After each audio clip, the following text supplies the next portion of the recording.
Fox Sports. We are Baltimore. We are Wisconsin.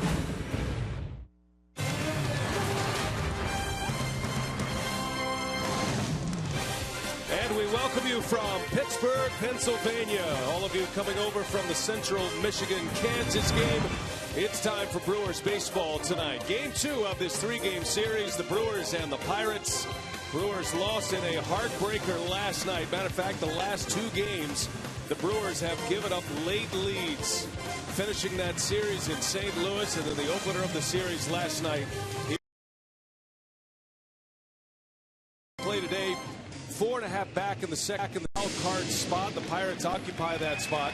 Pittsburgh not only looking ahead at the Giants, at least trying to host the wild card game, they're also having sights set on the St. Louis Cardinals, and Pittsburgh is just 2.5 back right now for the division lead. Well, we'll see how Ron Renicke's club will bounce back tonight. Had a couple of tough nights at the ballpark and a terrible 6 weeks for Milwaukee. Let's see if they got some fight in them the last 8 games. Associated Bank lineup looks like this. It's Gomez leading off, Scooter Gennett, then Jonathan Lucroy. And then the middle of the order is Ramirez, Braun, and Davis. Lyle Overbay gets a call at first base with Hector Gomez starting at short. His 3rd start in the big leagues for the Brewers. And Matt Garza will round it out. That's the lineup that will face Edinson Volquez, and Rock, a guy who is quietly putting together quite a season and quite a second half in the National League. Yeah, amazing. I mean, the numbers right there, not eye-popping, but 12-7 at 327 earned run average. Volquez has not lost a game since July 21st against the Dodgers. He's 4-0 in that stretch, a 173 earned run average. That covers 8 starts. He's got some no decisions in there, making start number 17 career against Milwaukee. He's 7-4 against the Brew Crew. Check out the Pirates defense brought to you by Menard. Pretty good defensive unit when you look at them man to man. You got Marquet, McCutchen, and Snyder in the outfield. Josh Harrison had 10 assists at third base in yesterday's game. Jordy Mercer, Neil Walker, and Ike Davis, 88 start with Pittsburgh this year after coming over from the Mets, and Russell Martin, big home run in last night's game behind home plate. Marty Foster will call the balls and strikes tonight. Rob Drake, Alan Porter, Joe West are the base umpires. The crew chief is over at third base, Joe West.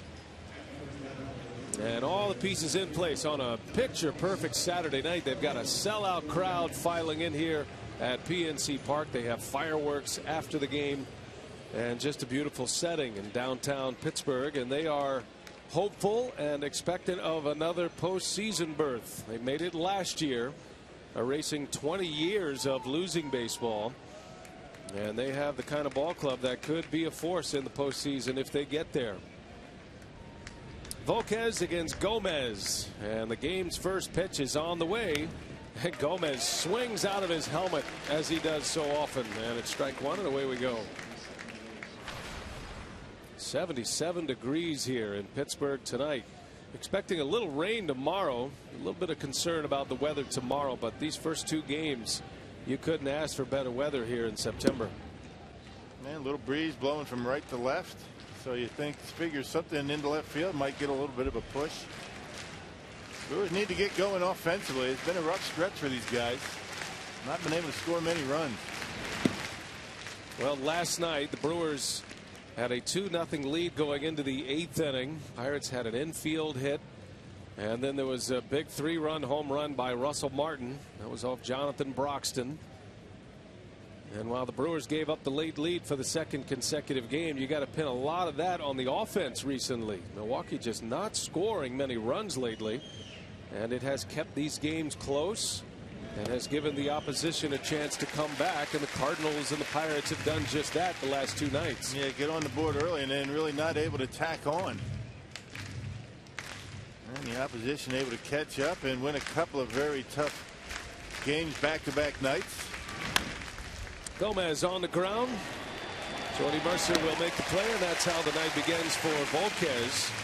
A 6-3 ground out.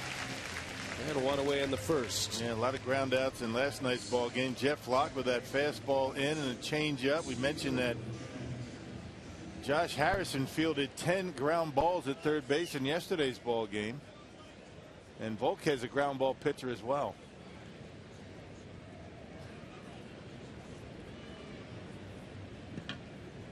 Here's Scooter Gennett with one away. Back in the 2 spot in the batting order tonight. Pirates are going to have another right-hander on the mound tomorrow.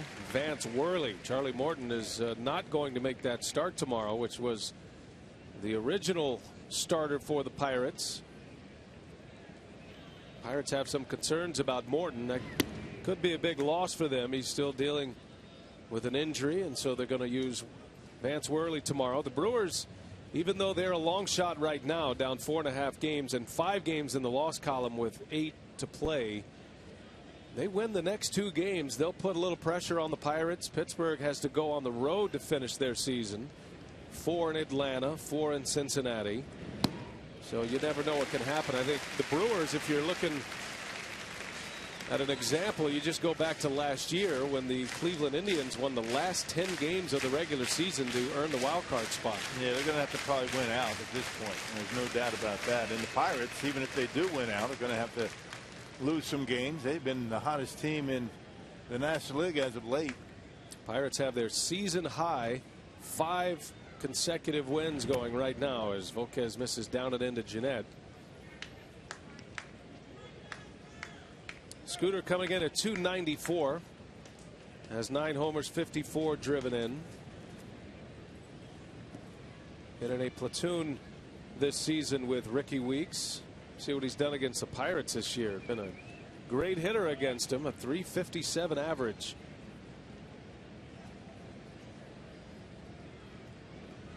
Two balls, 2 strikes on Gennett. And he lines one into left center field. That's going to get down. Marte able to cut it off, but Gennett on his way to second base with a double. Just a nice swing by Scooter Gennett. You know, Edinson Volquez, he'll get that fastball up there in the low 90s. He's got a good changeup to go with it. Scooter able to get a fastball up in the strike zone, up and away, and just serve it out there in the left center. Scooter does that well when he's seeing the baseball. And a 1-out double. It'd be nice to be able to get some runs early tonight. He was able to put one up on the board last night in the first inning. And it was Lucroy who drove in that run in the first. Lucroy back in the 3 spot in the order tonight, with Gennett at second base and 1 away. Lucroy takes a ball down and in.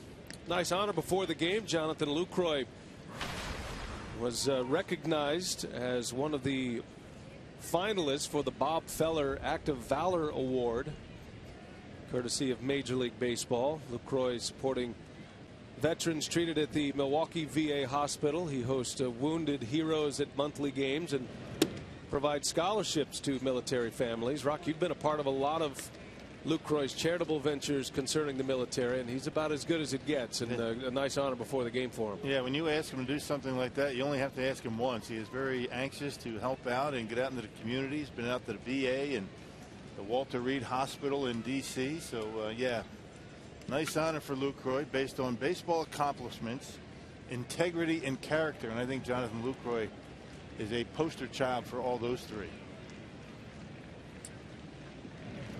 Lucroy takes a strike. And let's face it, there aren't too many nights in the big leagues when you're being honored in a road stadium. You know, the opposing team doesn't normally get that kind of treatment. And credit to the Pirates for bringing all those guys up there to recognize them. They're having some fun here in Pittsburgh this year. This team underachieved for the better part of the first half, but they've really come on when it has mattered most. The month of September has been very good for the Pirates, no doubt. Clinton Hurdle's got these guys playing well, just like he did last year in the month of September. Pittsburgh has won 12 of their last 14 games.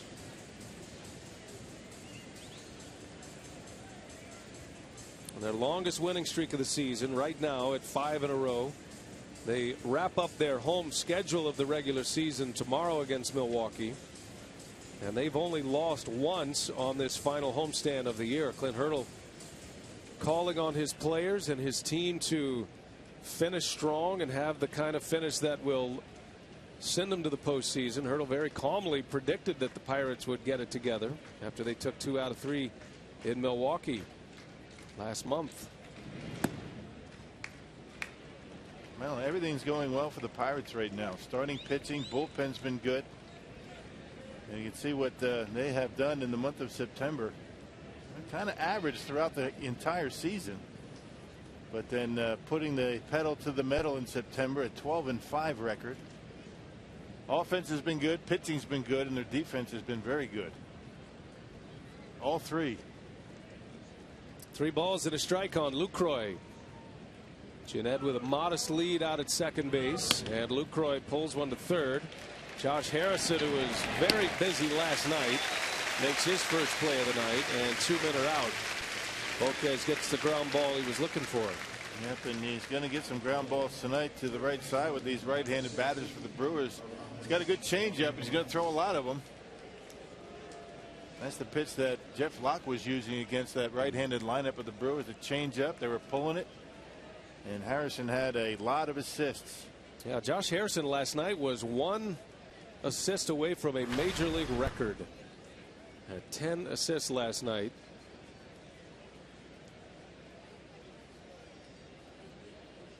Two outs. Here is Ramirez now, the former Pirate. Aramis with 15 home runs. He's driven in 66. Comes in with a batting average of .291.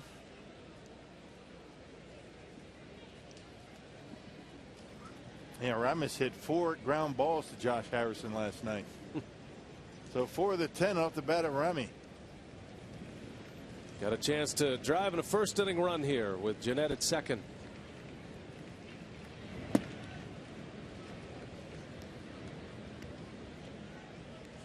Now with runners in scoring position this year, Ramirez is hitting .330. He is among the best the Brewers have in situations like this, with a runner at second and or third base. Has a couple home runs of his 15 in spots like this.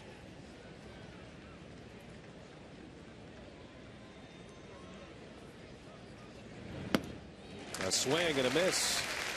Took a little off the change up. He's got good arm action on it. 86 miles an hour. The fastball in the low 90s. 30-year-old Edinson Volquez. He's been with the Rangers, the Reds. Was with San Diego prior to arriving here, or actually San Diego and LA, the Dodgers, prior to arriving here in Pittsburgh to start this season. Traded from the Padres to the Dodgers last year.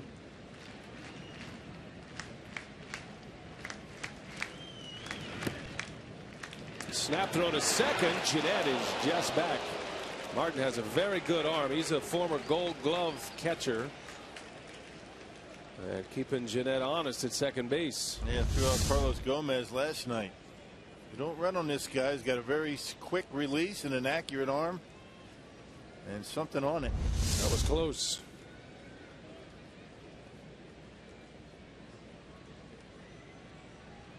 He got the biggest ovation when they announced the lineups here tonight. Hit the decisive 3-run home run in the 8th inning last night. Pirates are winning a lot of very close, low-scoring games here lately. The 2-2, and Ramirez fouls it away.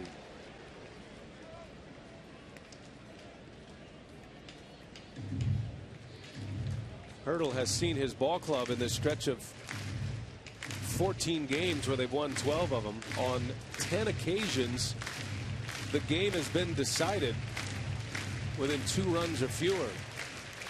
That says a lot about a club that's winning close games. Right.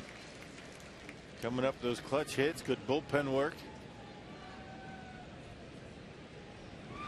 Ramirez fouls it away. And a lot of the Brewers' losses are coming in the same fashion. Yeah. Very tough losses to think about all night. Been a lot of sleepless nights out of that Brewers ball club lately. What might have been, a hit here, a good pitch there, and things might not be looking like they are right now. But they're still in it. They still have a chance.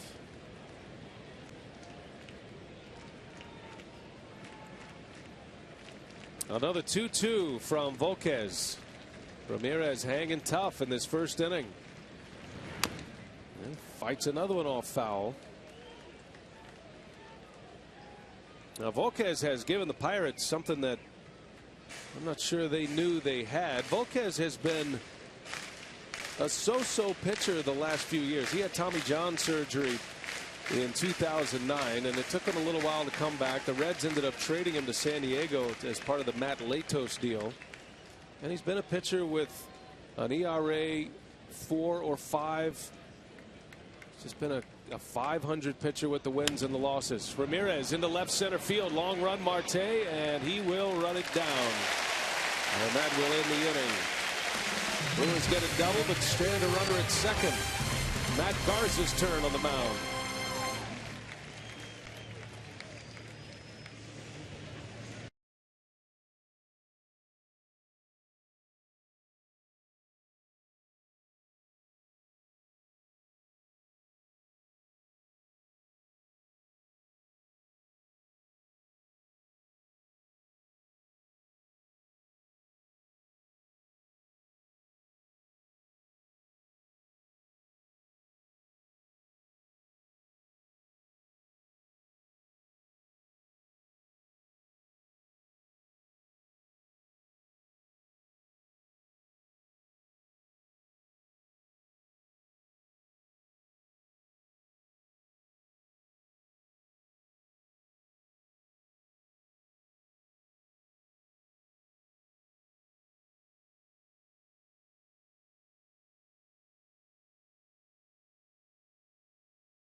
Baseball on Fox Sports Wisconsin is brought to you by Menards. Save big money on all your home improvement needs at Menards. By Miller Lite, now in the original can. It's Miller time. By Toyota, let's go places. And by Southwest Airlines. Without a heart, it's just a machine.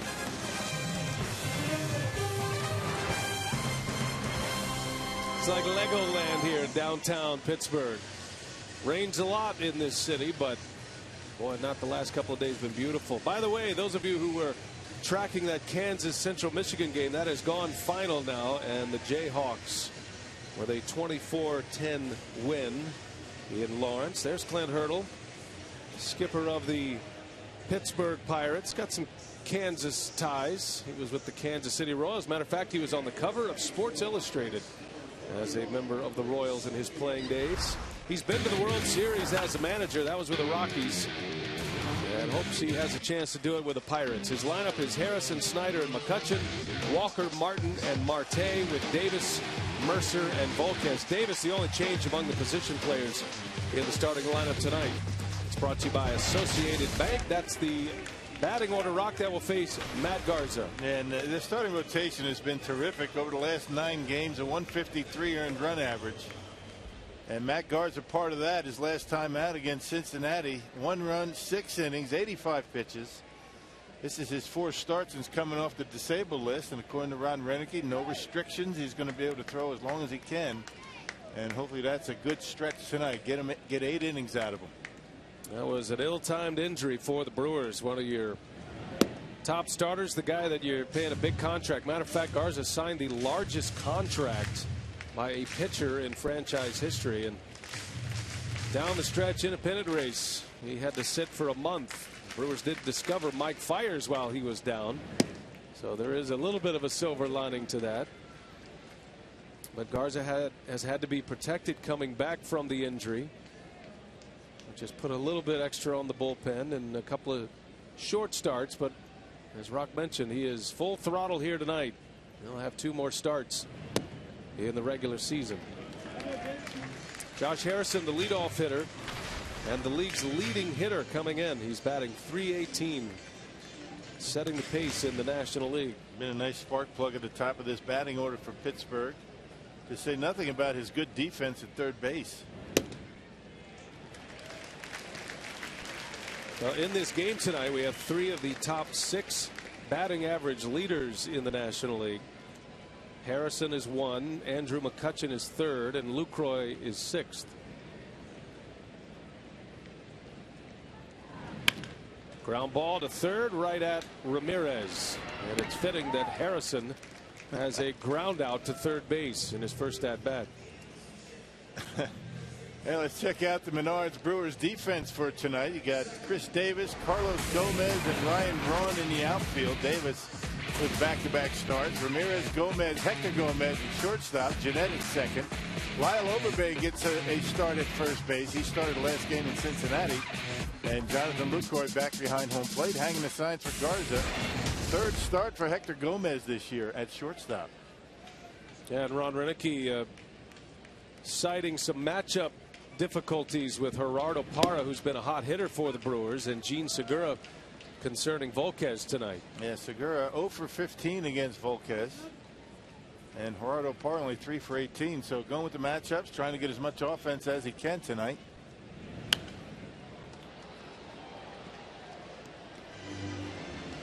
Two quick strikes on Travis Snider. Elevated in the lineup tonight, hitting second against Garza. Marte was in that role yesterday. They were glad he was in that role yesterday. It was Marte's infield hit that got the rally started for Pittsburgh in the 8th inning. I'm not sure how many other Pirates would have beaten that out. Maybe McCutchen on a little excuse me swing. And well, Marte's certainly the fastest guy on this club.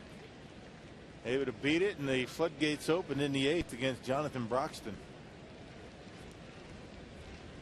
1-2 pitch inside. Got a great start yesterday from Giovanni Gallardo. He has continued a theme with the Brewers starting pitching has been terrific.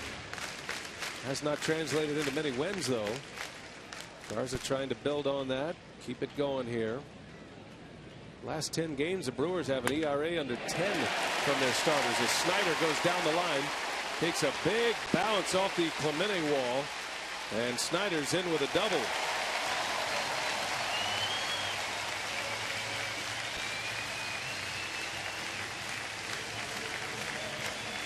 Well, it's somebody different every night for this Pirates club over the last 2 weeks. You know, in this stretch, 3 weeks now in the month of September. A slider that stayed up, and Travis Snider able to pull the hands in, rip it down the right field line. Garza in that start against Cincinnati located his fastball extremely well, actually threw some pretty good curveballs, and left that off-speed pitch up in the strike zone. Snider had 2 hits last night. He has a double with 1 out here tonight. And the reigning MVP, Andrew McCutchen, will step in.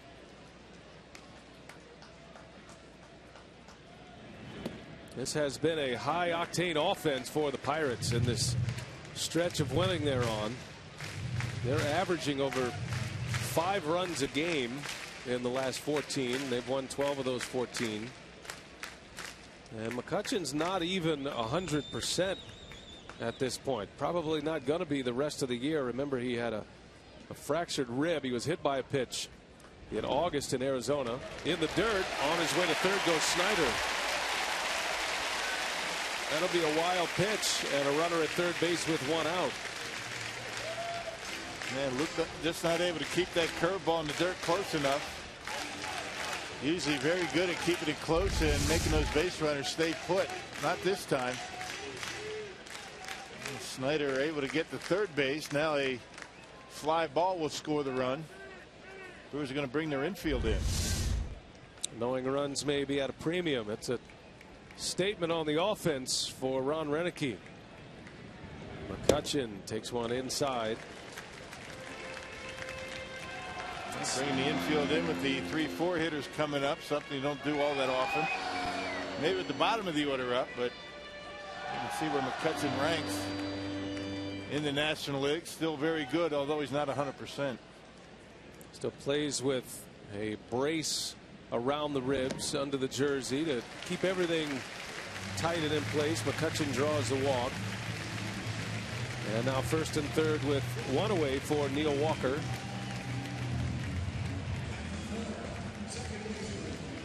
When Matt Garza has struggled, he has struggled in the first innings of games. 26 games for Garza, and his first inning numbers: 26 hits, 19 runs, which is tied for the most with his third inning performance, and his first inning ERA is 5.68. Yeah, just don't have that luxury to come out of the bullpen, not have your good stuff. Not with the way the Brewers have been swinging the bats. Got to put up zeros early. Imperative.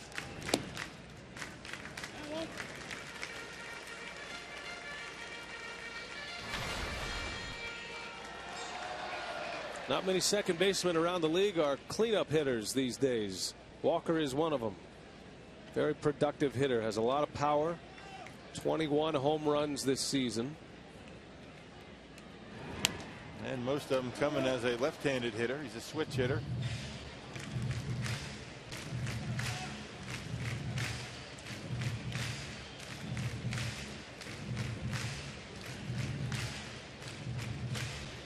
Walker's only got 2 home runs batting right-handed this year. So this is his power side. Snyder at third, McCutchen at first. With one out, first inning. Garza looking for a ground ball. And a little jam shot, pop up. Jeanette is there for out number 2. Good pitch by Garza, got in his kitchen that time, and the second out, and both runners have to stay put. And that'll bring up Russell Martin. Our AT&T U-verse rewind. The big moment of the game last night. Russell Martin in a 1-1 count launches one out of here to the opposite field, a 3-run homer. And we said at the time it's as loud as we had ever heard PNC Park, and the Pirates players said the same thing after the game. Playoff atmosphere here in Pittsburgh, and Russell Martin doesn't hit many. He's only got 11, but he hits them when they count.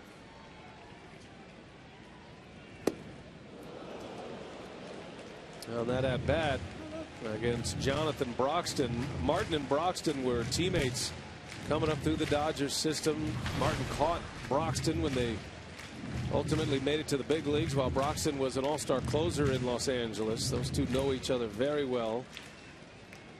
And Broxton missed up where Martin likes it, and he paid for it. Into shallow center, and right there is Jeanette. Cuts right in front of Gomez, so another jam shot. Garza able to get through it. Strands 2 Pirates. We head to the second, no score.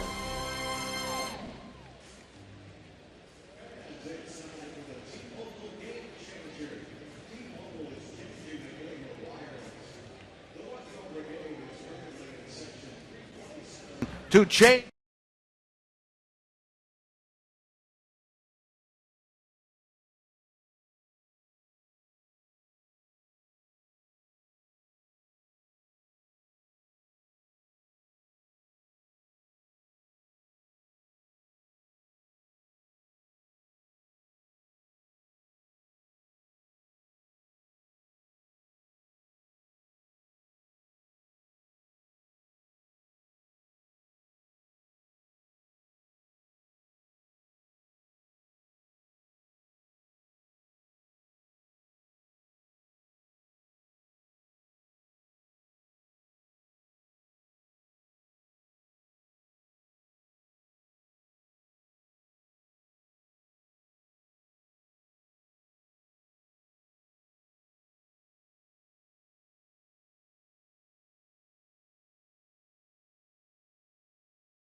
The Brewers last night began the game with a little bounce in their step after a crushing loss to the Cardinals on Thursday. Tonight they'll have to shake off their second devastating defeat in as many days, and Ron Renicky believes that his team will respond favorably. He said before tonight's game that these guys have been able to shake off defeats in the past. And BA and Rock, one thing we always have to keep in mind, these guys are big leaguers and they are programmed to keep pushing forward.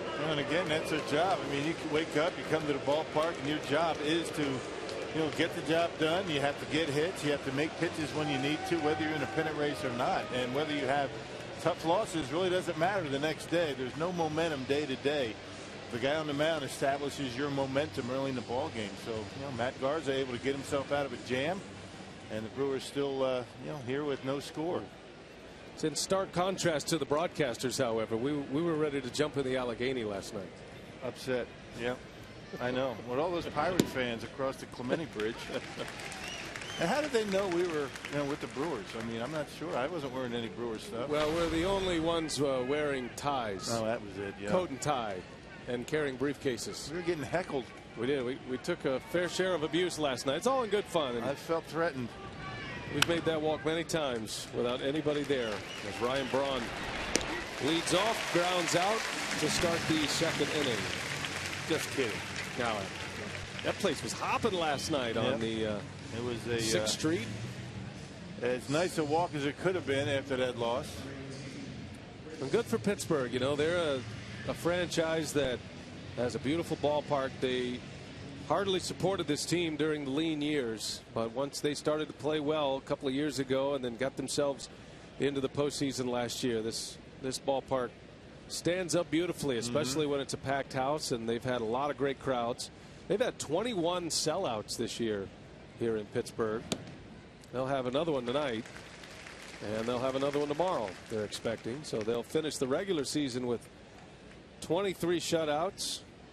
And look at that. Ain't no stopping us now. Remember the 79 Pirates, the We Are Family Buccos? Yeah. They've got that feeling back here this year. Brewers are hoping to rain on the parade a little bit the next 2 days. Davis grounds to short. 2 outs. Yeah, it might be Jordy Mercer's night tonight. He's got 3 assists already. Well, a lot of ground ball outs off these Brewers bats over the last couple of nights. Tough to get hit hard when you're throwing ground balls.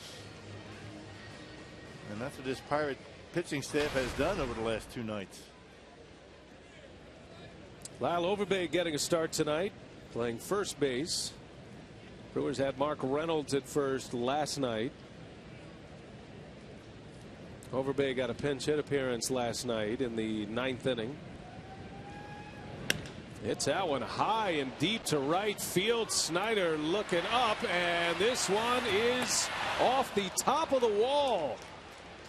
Overbay hit it a mile high, and that 21-foot high wall kept it in the ballpark. That's too bad. I think Lyle thought he got it, but we talked about the wind blowing from right to left. Might have held that one up just a little bit. But Overbay gives it a pretty good ride out there to right field. You don't have to hit him perfect to get him out here to right. Gets under it. I think the wind might have knocked it down a little bit. Right off the top of the wall. Missed a home run by a couple of feet. Tough break for Overbay. Yeah, that's kind of the way it's going, right? Overbay, a former Pirate, was here in 2011. He had 8 home runs as a Pirate that year in 103 games. And that high wall got him that time. So instead of a home run, it's a double. Comes with 2 outs. Here is Hector Gomez.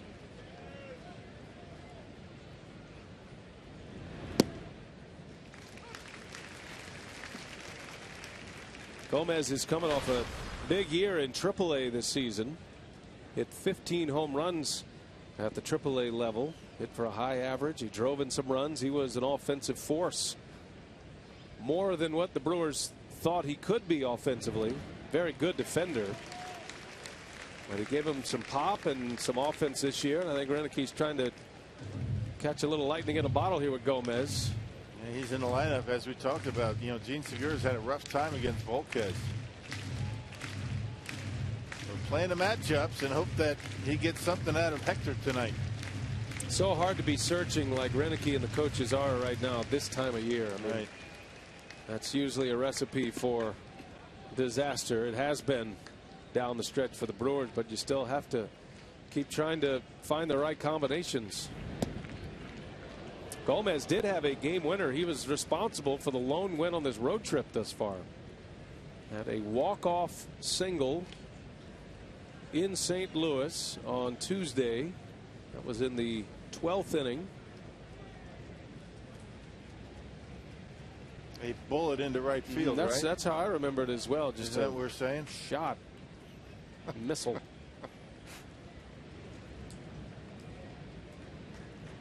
Overbay takes his lead at second, and Gomez strikes out. So Volquez got him. Strands a runner at second base. Brewers in a narrow miss on a homer. End up stranding a runner.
Nightfall here on the East Coast, and our AT&T fan photo of the game. Don't forget to tweet us your photo. Just use the hashtag WisFanPhoto and you'll have a chance to have it seen on a broadcast. It's all brought to you by AT&T. Got some Brewers fans in attendance tonight. The Whitmores want to say hello to the guys at the West Bend Fire Department. So hello, guys at the West Bend Fire Department. Thanks for keeping us safe. Yeah. Appreciate the work you do. Yeah, it looked like there was a fire beyond the center field fence. It's just a little barbecue. Manny Sanguine's barbecue. Yep, looks good. How's the grilling form on that one, Rock? You're kind of an expert. A little too much smoke. I hope there's not a lot of meat on there.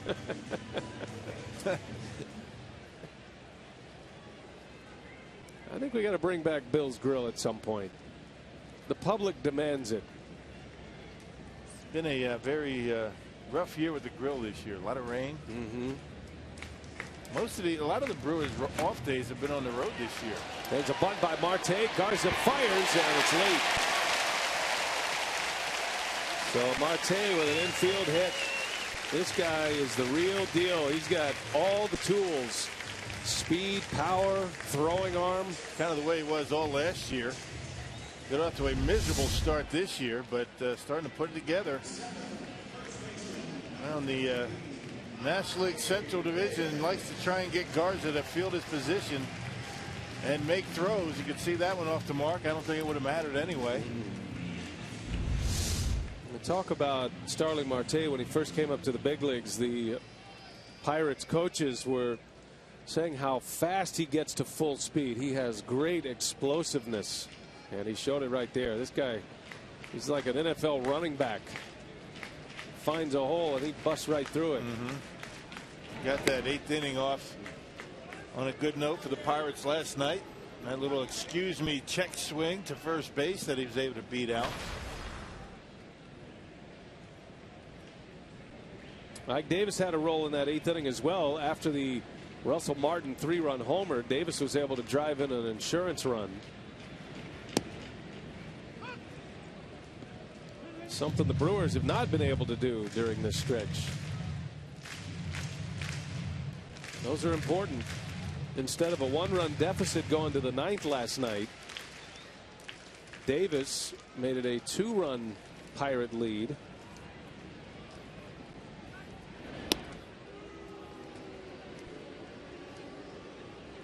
Just got to keep it going. You're right. I mean, you get ahead 2-0, and all of a sudden, some teams, and the Brewers are in this trap right now. They, for some reason, I'm not sure why, just kind of shut down a little bit. Those add-on runs, you never have enough. 2-0 is not a big lead. And it doesn't take much to come back, as the Brewers have seen over the last couple of nights.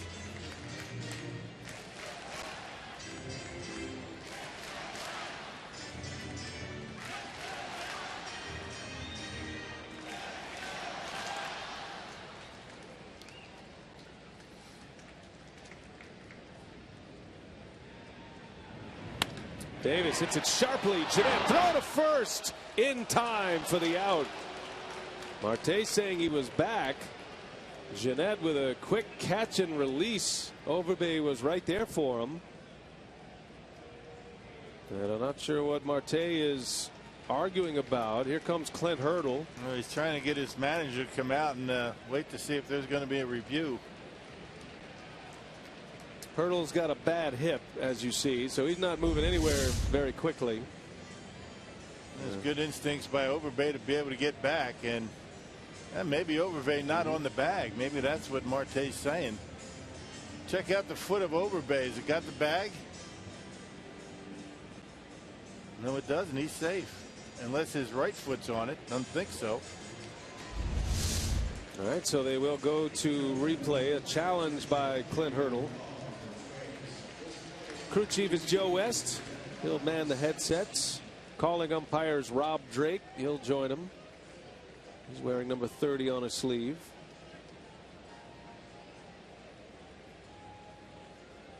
Well, the only way that Marte is out is if Overbay's right foot is on the bag, on the side of the bag, because the left foot missed it.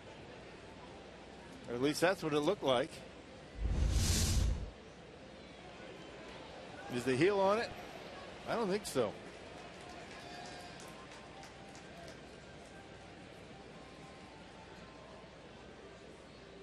It looks like Marte has an argument in that Overbay never touched the bag. Be curious to see if there's enough evidence to overturn it. That replay is probably the best look we have of it. Replay Challenge Center in Chelsea, New York. They have access to our replays, also Pirates Television's replays. They also have a couple of their own cameras that are here. Mostly those cameras are to place base runners, though. They don't have the real in tight looks that we have. This is probably going to be the one that makes or breaks him. Not on the bag at all, and Marte's foot's in there.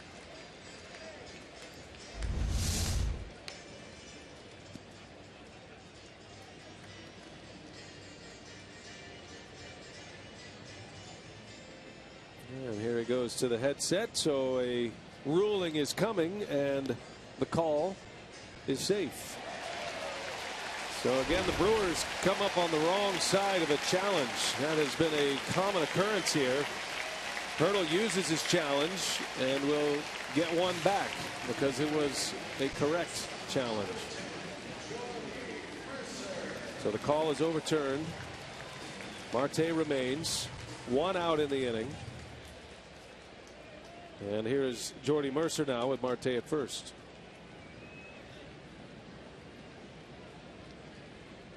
That played last night in the 8th inning also went to a challenge as Mercer grounds one to short. Gomez for one. No throw for Jeanette.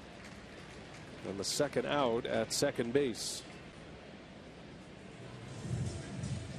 Brewers have had 3 calls go in the favor of the opposition the last 3 nights. That play by Marte last night actually was called out on the field, which would have certainly benefited the Brewers. They went to a challenge and overturned. And I think it was called safe on the field. It would have probably been upheld because it was that close. Yeah, I think you're right. Hard to tell. I mean, so whatever the call on the field was, that was what stood. And then it was the Matt Holliday infield hit that went to a challenge on Thursday night. And that one hurt just as much. Man, he was called out, but then they called him safe. So the pitcher Volquez at the plate here in the 2nd inning. Never been much with the bat, Edinson Volquez. Has 1 hit this year. He's 1 for 47 this season. Although he's walked 3 times. Hit a homer last year, though.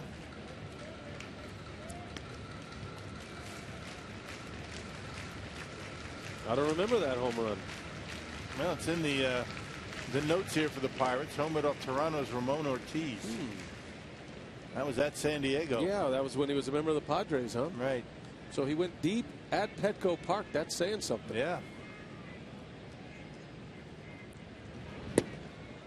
A swing and a miss. The inning is over. The Brewers get through it. Strand a leadoff single. Garza with 2 scoreless.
Milwaukee Brewers baseball on Fox Sports Wisconsin is brought to you by Piggly Wiggly, the official supermarket of Fox Sports Wisconsin, and by Marshfield Clinic. Don't just live, shine.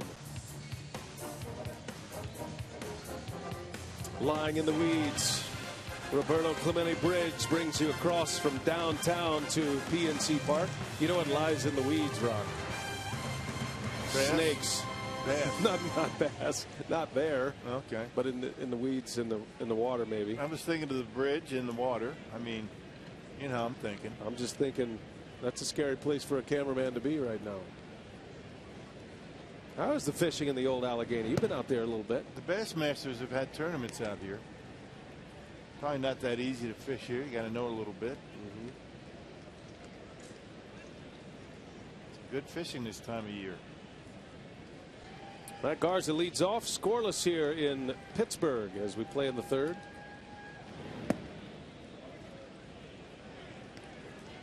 Hasn't been a good fishing season in Wisconsin, it doesn't seem. Not really. I hear Bob Euchre complain about it a lot. I have to take his word for it. A lot of wind. Stuff out on the lake from time to time. Usually Euchre brings us some salmon. You know, he usually has some fish for us to grill up. We've come up empty this year on the. Yeah, it's been a little light out there this year. Euchre's Deli.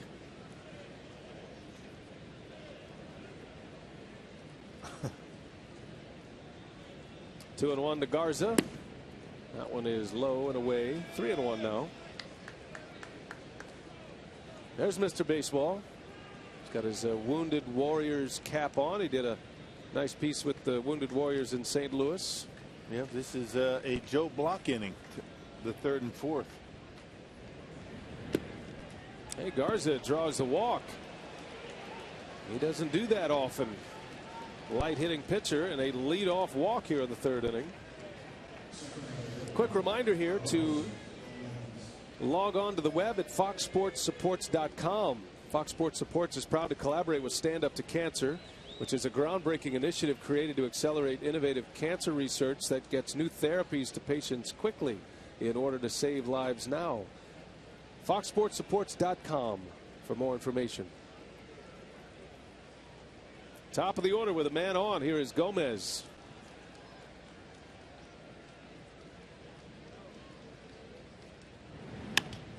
In the air to right. Snyder easing back. And he's got it for out number one.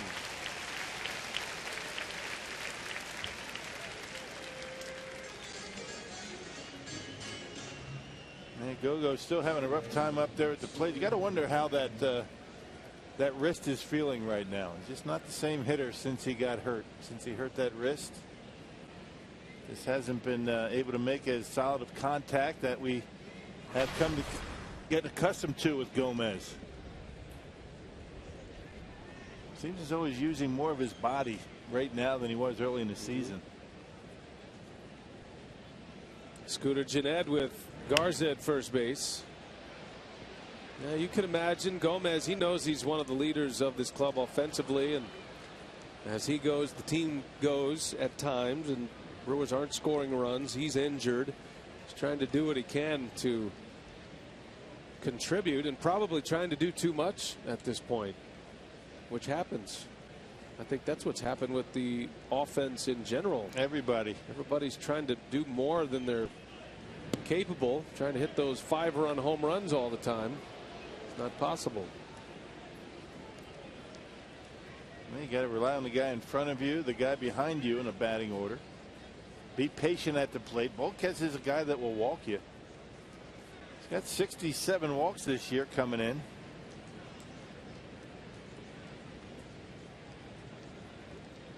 Walks the pitcher Garza to start this third inning. Gennett had a double to the opposite field his first time up. Matter of fact, his last start against the Cubs, he gave up 1 earned run in 7 innings and walked 5. So be patient up there at the plate. Against the Cubs, he allowed just 1 earned run. See those 5 walks. That was a victory against Chicago. Gennett on the ground. Walker goes to second. Low throw, but dug out by Mercer. Good play by Jordy Mercer with Garza coming in on him for the second out. Well, Mercer didn't anticipate a good throw and was able to field it like a first baseman would. Bad throw by Walker. Watch the way Mercer stands on the bag. Just make sure of one. I thought that he probably didn't think he was going to be able to turn a double play anyway, but able to keep it in the glove and get out of the way. Garza coming in hot. Nice play by the Pirates shortstop. 2 outs in the inning. Garza will get to sit down for a moment before he returns to the mound. Here's Lucroy with a runner at first, 2 away. Grounded out to third his first time up.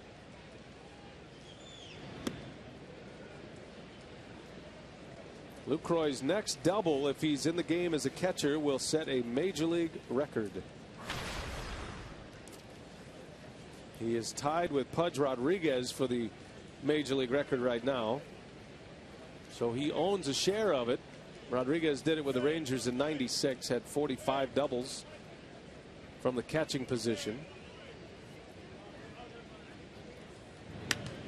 Lucroy's next double, if he's in the game as a catcher, will also tie him with Lyle Overbay for a franchise record for doubles in a season. That catcher's record is pretty impressive. That means you've been able to stay out there and You've been healthy all year. You've been durable enough to be able to catch just about every day. And Rodriguez doing that in the heat of Arlington. Very tough.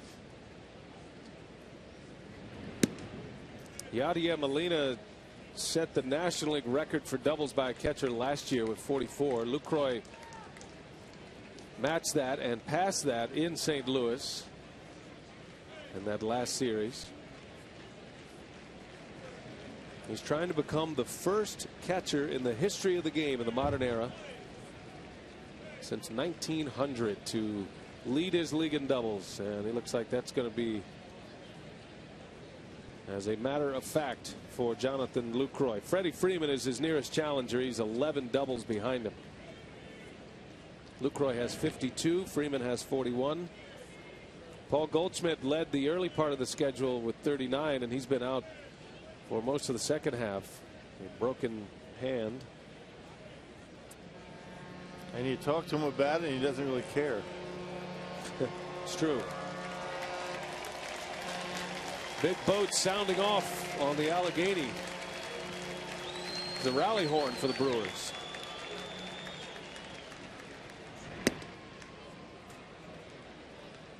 Another note on Lucroy, he has a chance to lead the league in extra base hits as well. He is 2 extra base hits away from catching Giancarlo Stanton, who the Marlins announced last week or earlier this week that he will not return this season.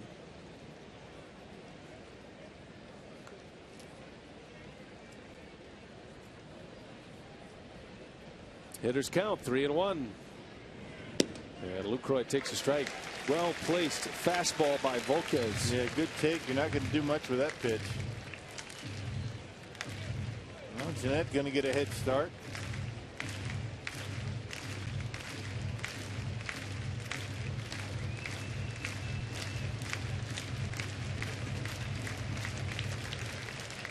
Ike Davis will play behind him. Outfield is deep for the Pirates. And there he goes. 3-2 pitch. He is outside. Ball 4. Close one. Lucroy draws the walk. Second walk of the inning. Now 2 on with 2 away. Here comes Ramirez. Yeah, wait him out. Don't be too aggressive. Don't try and do too much early in the count. See what you can get some men on. Then somebody knock one out of here and break the seal. Brewers have not been hitting many home runs lately.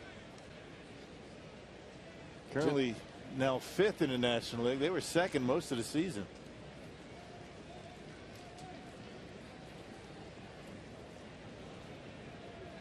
Only 1 on the road trip. That was Parra's home run in St. Louis back on Tuesday night.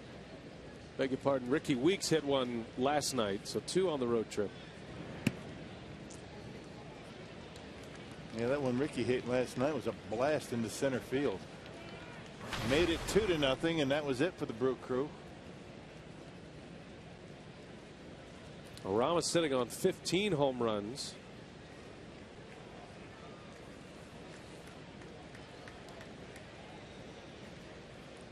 Two on, 2 out.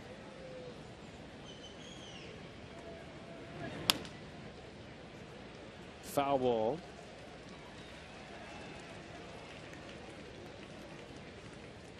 Ramirez began his career in Pittsburgh in 1998. Came up as a 19-year-old. He said he enjoyed Pittsburgh a lot. He was shocked when they traded him. They were trying to empty some salary away. Got traded to the Cubs. That was in the 03 season.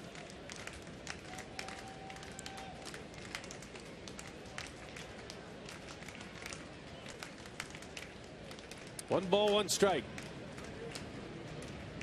It's Jeanette at second.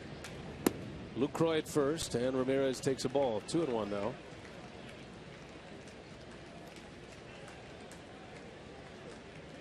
Aramis in the final year of his contract.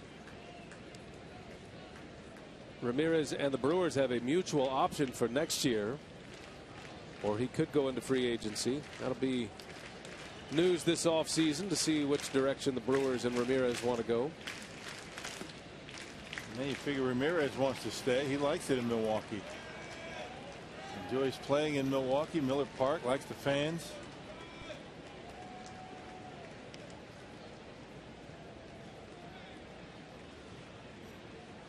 And still very productive. He's lost a lot of range at third base. Usually what he gets to, he makes plays on. Has a strong throwing arm still. Wonder if he play first base. That would be my question moving forward with Ramirez. Otherwise, he might be trending as a designated hitter in the American League. Well, if he stays in Milwaukee, it all depends on what your options are at third. He's still a very good third baseman. You mentioned the range, not what it used to be, but comes in on the baseball very well. He's got very good hands and a very accurate throwing arm. Still got some years at third base.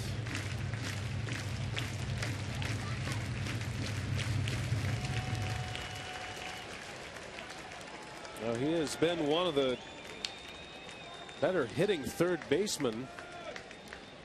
He's in that group of top hitting third basemen in Major League Baseball history. He's accumulating some big numbers in his 17th year. Runners go, swing and a miss. Ramirez strikes out. Volquez made the pitch when he needed to. Brewers strand 2, still scoreless after 2.5.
Turn to Miller Park for a weekend series with their rivals from Chicago, Friday, September 26th through Sunday the 28th, as the Brew Crew finishes the 2014 regular season with a series against the Cubs. Call 902-4000 to go to Brewers.com for tickets. Cubs had a win today. Did you see any of that game? They were down 6-0, weren't they? 6-0. Yeah, beat the Dodgers. They came back to win 8-7. Wow. That was a game. I got to check the official game time on that. It has to be near 4 hours. Let me see what they got on that. It was 3 hours and 44 minutes, and it rained most of the game. It was one of those long Wrigley Field grinders. Enjoyed that one today on Fox. Our buddies Matt Vasgersian and John Smoltz, who will make up the postseason announce team. Some good sports on TV this time of year. A lot going on. Is it wearing out that remote control? You got to get fresh batteries. I was actually out and about, and I went to the Pitt, Iowa game today. Oh, really? Right next door at Heinz Field. You went in person? I did. I actually bought a ticket. No. Yep. You didn't use your clout. Josh Harrison leads off for the Pirates. Garza deals him a strike. I still have a tough time, coming to grips with Pitt in the ACC.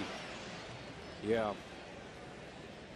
Yeah, I had Pitt in the NCAA tournament last year. That was a lot of work. Yeah. To remember that. Yep.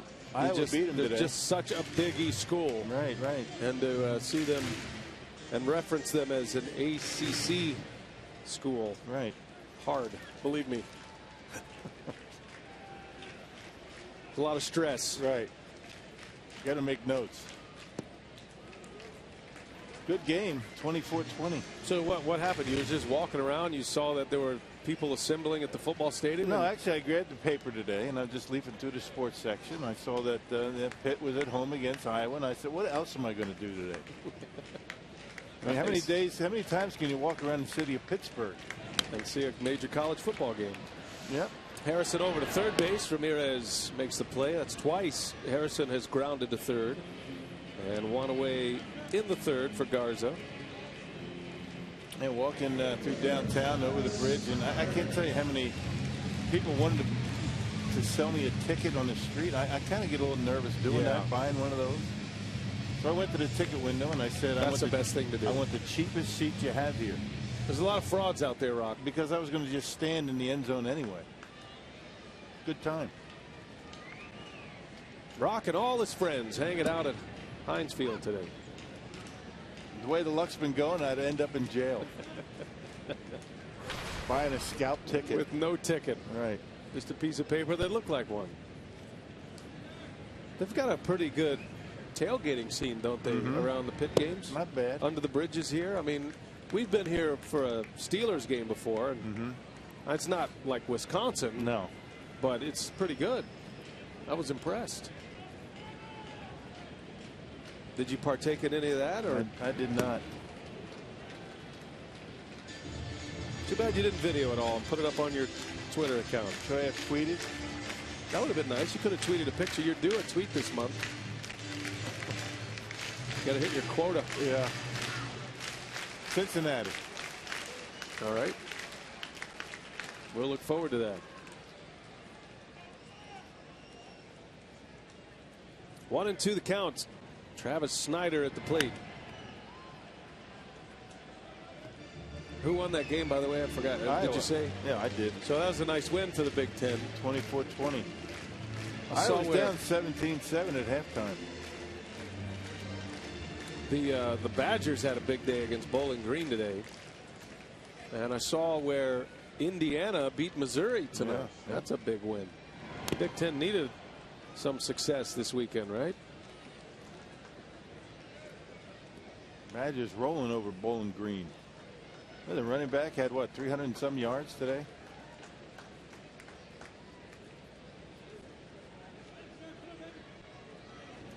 Record-setting day for Melvin Gordon. Yeah.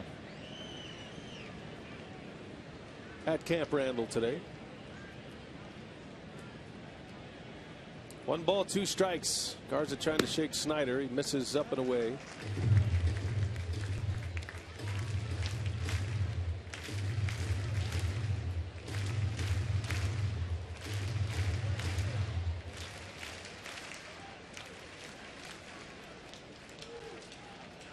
It's a great time of year to be a sports fan. Yep. Got pennant races, baseball postseason coming up, college football, the NFL.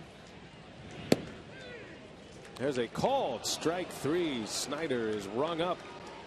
So after a long battle, Garza finally wins and picks up his second strikeout. 2 outs here in the third. Speaking of postseason, this October history will be made. The postseason moves to America's new sports network. Fox Sports 1 is your new home for baseball's National League Division Series and National League Championship Series. And it all begins this October.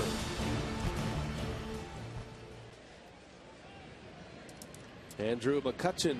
Oh, he's drilled. Garza let one get away, and McCutchen hit by a pitch. Pirates are very sensitive with McCutchen being hit by pitches, and rightly so. He was hit by a pitch in Arizona that knocked him out for a couple of weeks. Whether there is intent or not. It's the 8th time that McCutchen's been hit by a pitch this year. Like that got him. Couldn't tell if it hit him in the tricep or on the rib. Yeah, it got him in the tricep. So it missed the rib, which is where he was hit against Arizona. Check Garza's reaction. Yeah, he was upset. Didn't want to do that.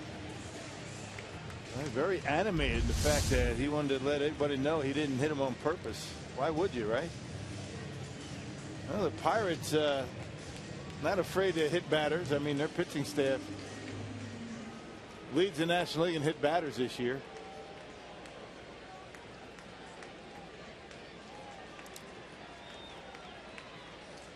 It's a base runner with 2 outs for Neil Walker.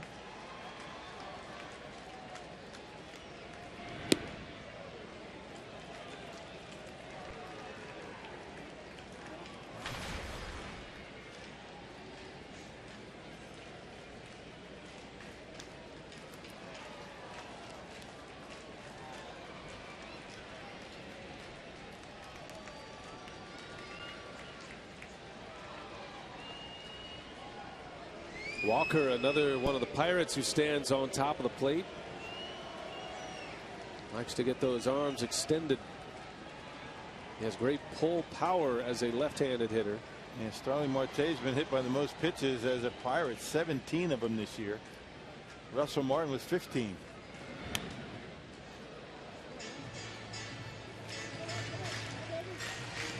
Walker's been hit by 11 pitches. I think hitters who stand that close to the plate, they understand the risks and they know they're going to get hit. Ricky's been always been a guy that's been hit by a lot of pitches because he's right on top of the plate. You expect it. Guys are going to come in on you once in a while. They're going to miss.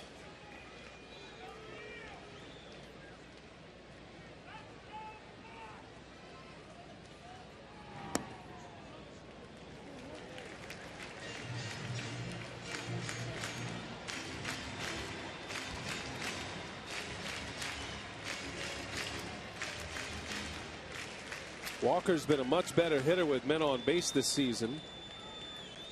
He's hitting .279 overall. His batting average a little over 30 points higher with a runner on.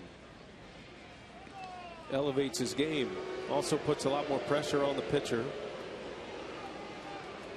And the reason most hitters who stand that close to the plate do that is to make outside corner pitches on the plate middle pitches, drivable pitches for the hitter. That was always the instruction from Charlie Manuel when he managed the Phillies and when he was a hitting coach with the Indians. Stand right on top of it. Dare that pitcher to thread the needle on the inside corner and take what would normally be an outside corner pitch, put that in your wheelhouse, something you could pull out of here. Yeah, guys stand on the plate because they like it in on them. You stand off the plate because you like to extend your arms. Pretty simple concept.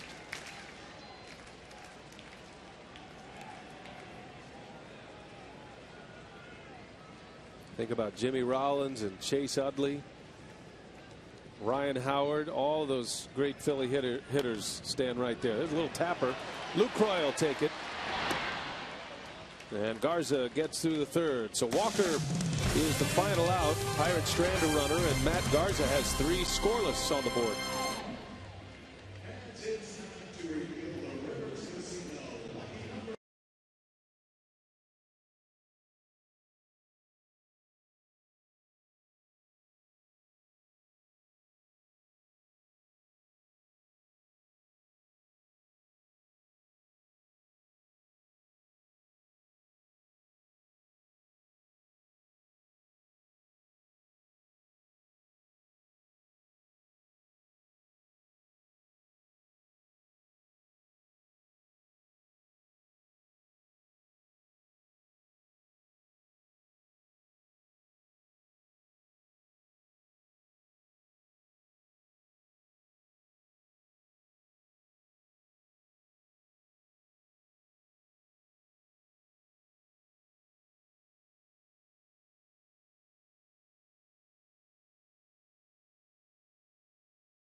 fourth inning.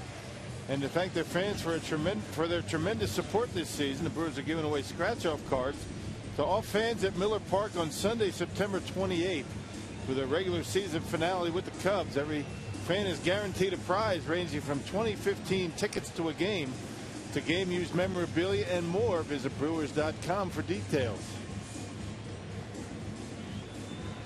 3 games left at Miller Park. Brewers coming towards the end of this 2014 season. 8 games remaining, including tonight. The Brewers still have 1 more here in Pittsburgh tomorrow. That's a day game. And then 3 games in Cincinnati starting Tuesday. Thursday is an afternoon game, the final game of that series. And then 3 in Milwaukee, Friday, Saturday, Sunday. Hopefully the season is extended and the Brewers are going to be talking about this miracle finish. Wouldn't that be something?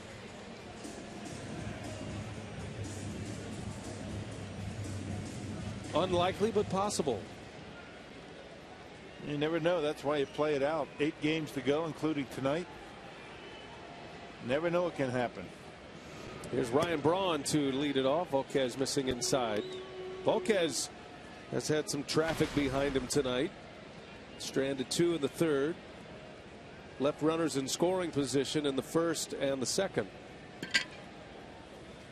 4 left on for both teams, and that one's inside, hits Braun. All right. And warnings issued. Marty Foster. Oh, it didn't hit him. So it went through him, it missed him. And Marty Foster issues warnings. Okay. And Russell Martin's still talking to him about it.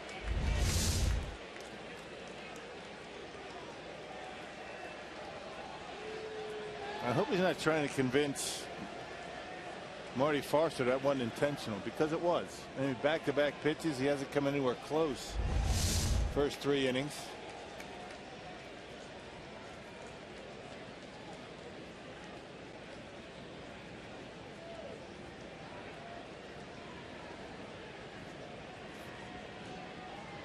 Well, now what's Volquez going to do? He missed him with the first one. Does it again, he's gone. And the manager's gone. Tough decision here. Here's the 2-0. And that's a strike. Tough decision for who? I don't think I was being sarcastic. Oh, okay. It's not a. Right. I mean, it's a pennant race. You can't. Well, first of all, yeah. Garza didn't try and do it. And, Volquez obviously trying to send a message and didn't hit him with either pitch. That's the thing he should be upset about. If you're going to hit him, hit him.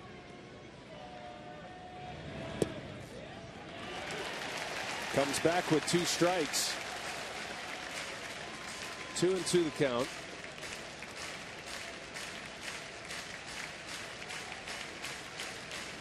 And the strange thing is, if any team should expect to get, some hit batters, it would be the Pirates. I mean, they've hit more than anybody in the big leagues. And a called strike 3. So Braun, after avoiding a couple of pitches to start the count, watches 3 go by in the strike zone, and Volquez takes care of his business. Yeah, right on the inside corner, right at the knees, and you can't get it any better than that. And Marty Foster gives him the call. Borderline pitch, and he rings it up. Here's Chris Davis now with 1 away.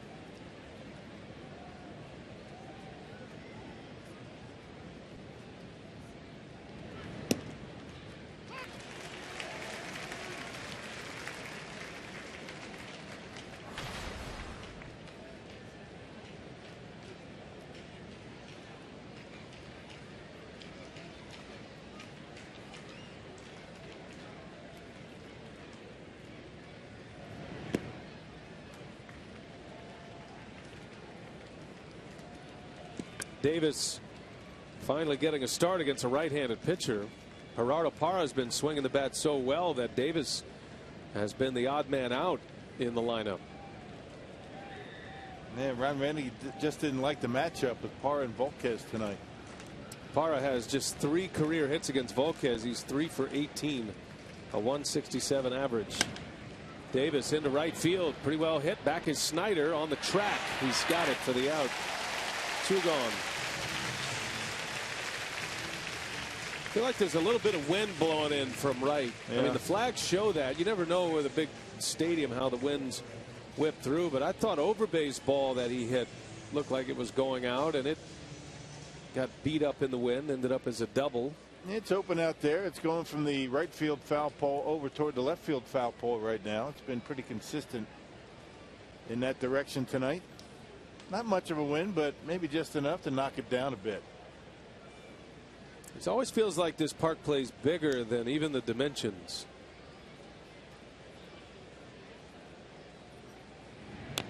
Little half swing, didn't mean to do it. Volquez gloves and throws, not in time. He couldn't get it out of his glove, and Overbay will reach. Talk about nonchalant going after it. Number one, he didn't go after it very hard, and then number two, he just couldn't get it out of his glove, and looked like Davis might have got stepped on. Not a very good defensive play by Volquez, and he's waving off the trainer. Trainers don't turn around once they commit. Yeah, they don't like that too much. Let's see if we can pick it up here. Volquez just very nonchalantly over. That's where his problems came. And he stepped right on his foot. Now gets right on, steps right on the top of Davis's foot. Wow, very fortunate he didn't twist his ankle.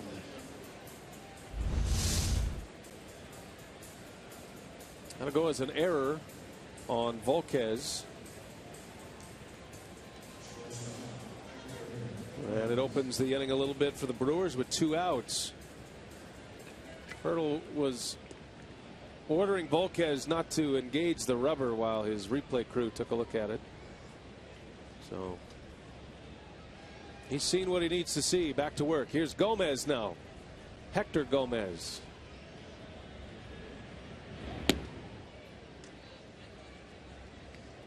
Let's see if Hector Gomez can make Volquez pay for that mistake. He's got some home run power. It'd be nice. Unlikely source.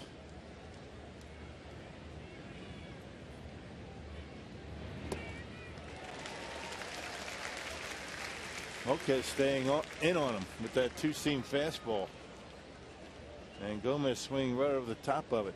Yeah, the early book on Gomez shows that he has trouble with that inside fastball. There goes Overbay, and Martin's throw to second is late. Lyle got a great jump. The sneak attack, and Lyle Overbay steals second base. That face of Martin says it all. Like, thanks a lot. I had no chance. Man, look at that jump. You know, Lyle had about 3 steps before Volquez got rid of it. Throw right on the money, but late. Well, we say it time and time again. When Overbay wants to steal a base, he rarely gets caught. He's 2 for 2 this year. He's in scoring position now. The 1-2, and Gomez lays off. That's a pitch that Volquez struck him out on in the second inning.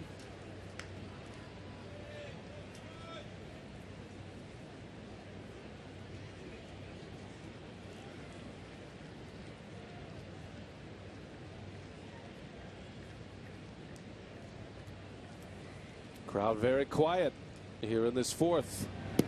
And down goes Gomez. And you hear from him now. A strikeout to end the inning. 4 Ks for Volquez. Bottom of the fourth coming.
between innings. Check this out here. This is a couple of Brewers fans here in Pittsburgh and a marriage proposal. I think she said yes. It was up on the scoreboard. He kept trying to get her to continue to look at the scoreboard. She, for some reason, didn't want to do that. But finally, she saw the message, and I assume that's a yes. Nice going. That is David Costello and Megan Willis. Congratulations. Yeah. Megan's a special ed teacher for NPS. And she's about to become Megan Costello, I assume. Oh, that's beautiful. A memorable night at PNC Park. Nice going. I'm just glad she said yes. That would have been a little awkward. You know, you never ask a question you don't know the answer to. He was pretty confident, wasn't he? You better be when you have it up on the scoreboard in front of, what, 45,000 people? So congratulations to the Costello family. Well done. And we were alerted by our good pal Linda, who works with us at Fox Sports Wisconsin, and she gave us a heads up that something might be going down, so I'm glad we were able to cover that for him. It's a great moment.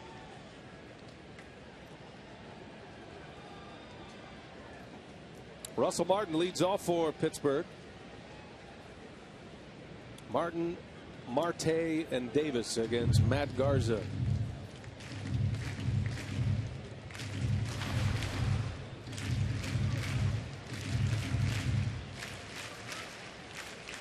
Last time up, Martin a little jam shot pop up to Jeanette that ended the inning with 2 men on base. Garza in the first inning had runners at first and third with just 1 out, was able to get Walker and Martin to end the frame.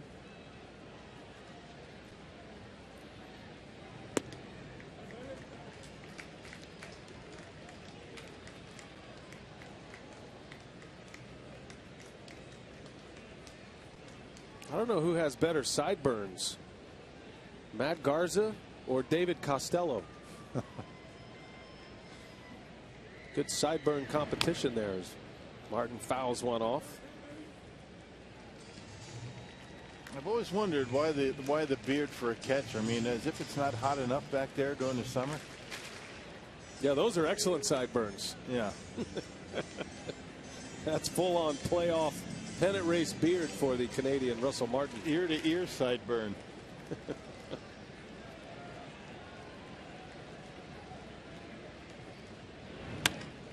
Line drive, right center, base hit. Braun cuts it off, drops the ball. Martin on his way to second now, and he's in there. And a good hustle by Martin. He never slowed down around second base.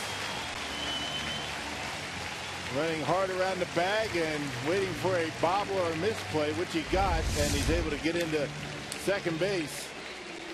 Fastball up out over the plate. Boy, does he drive the ball to the opposite field well. Thinking double out of the batter's box. There's the bobble, and that's all it takes for Martin to get into second. He never slowed down.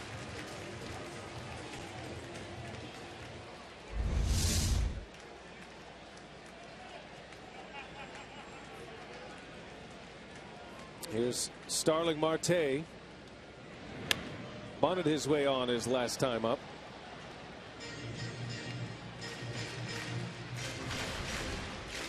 No air charge to Braun, by the way. Scored as a double.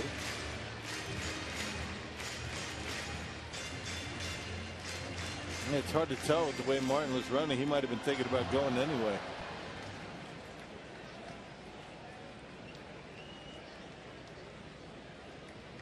A leadoff double here in the fourth.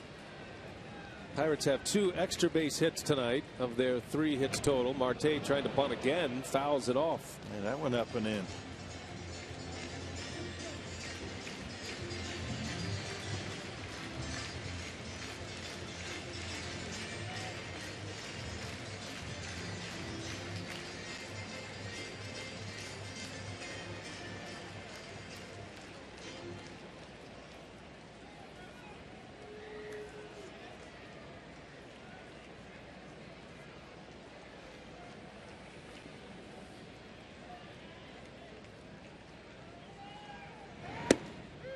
Ooh, called strike 3, burned off the inside corner.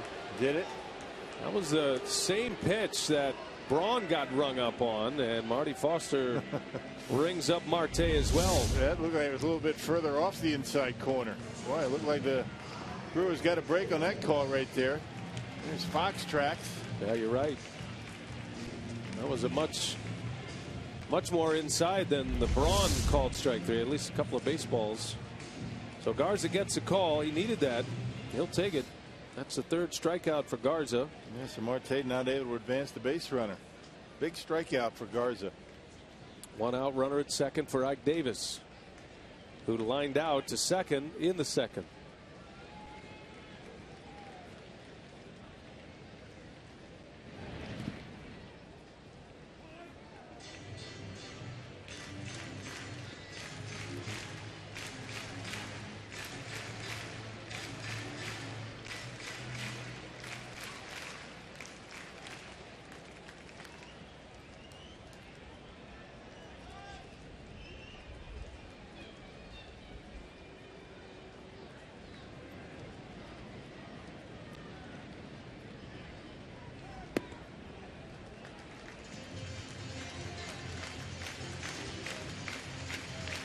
Well, Garza unrestricted tonight with a pitch limit. Doesn't mean he'll be strong as he gets near triple digits in pitches. We'll see how it goes for him. He is coming back from that oblique injury, knocked him out for a month. There's a strike. It's been pretty efficient thus far. As a matter of fact, Garza has pitched the most innings in a season since 2011. At 198 that year.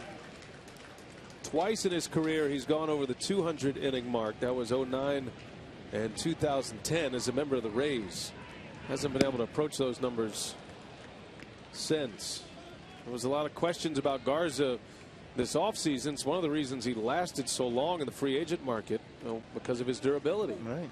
Through no fault of his own, but Garza has been a pitcher that has spent significant time on the disabled list. And before he went on the DL this year for the Brewers, he was pitching some of his best baseball. He was dialed in before he hurt that oblique. And starting to come around back to form. Last couple times out. 2-2 to Davis.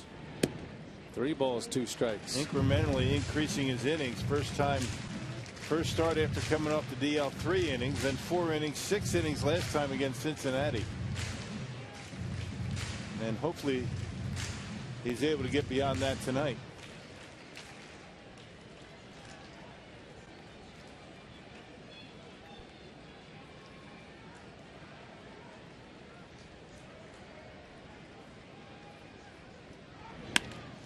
Right to Gomez.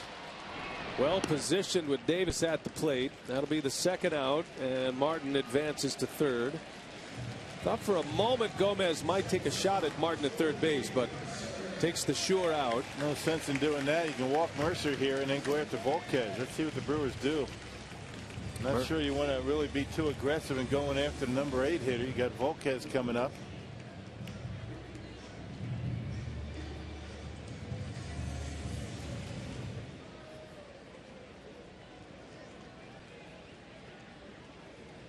And Renicky calls for the intentional walk. Can't take any chances. I mean, runs are hard to come by, and you make a mistake, Mercer drives in a run, you're going to be kicking yourself.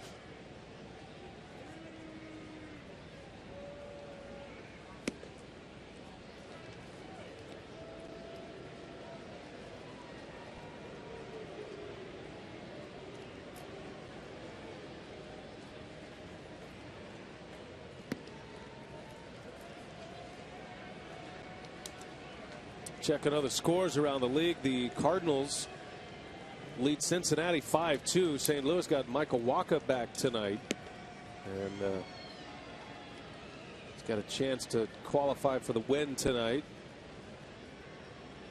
I beg your pardon, he does not. He's out of the game 4 2/3. They just took him out. Cincinnati scoring a couple of runs. They're still batting in the top of the 5th. Pirates are 2.5 back of St. Louis. Brewers with the 19 intentional walks now. It's never been something Renicky has liked doing, but it's a no-brainer in a spot like this. Usually when the intentional walks come, it's in this kind of spot with a pitcher coming up in an RBI spot. Well, he doesn't do it often. Doesn't like to put those extra men on base, but you got to do it here. So here is Volquez with 2 away. First and third for the Pirates.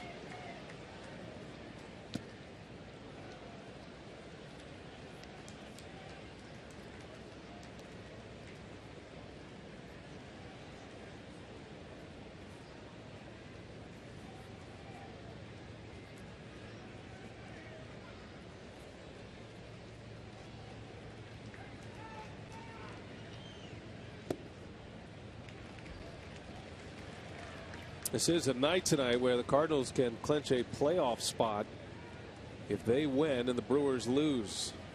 Brewers would be officially eliminated from a division title.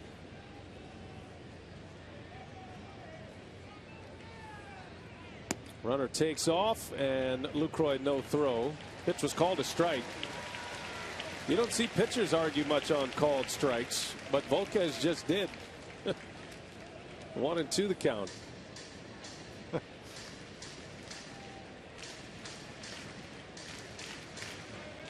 He is not happy.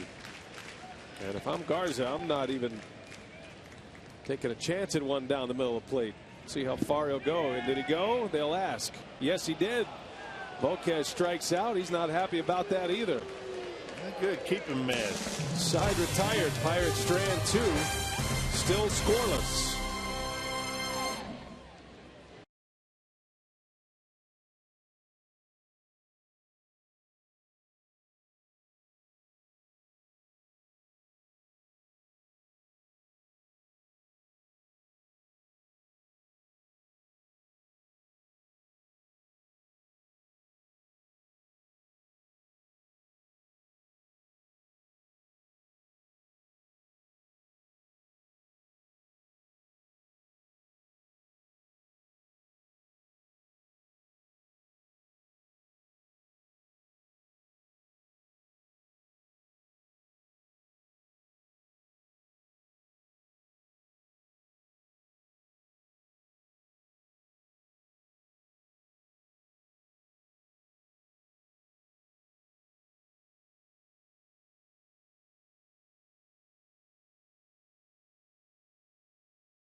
In support of the Sojourner Family Peace Center by purchasing an exclusive Brewers Wild shirt made especially for that special lady in your life.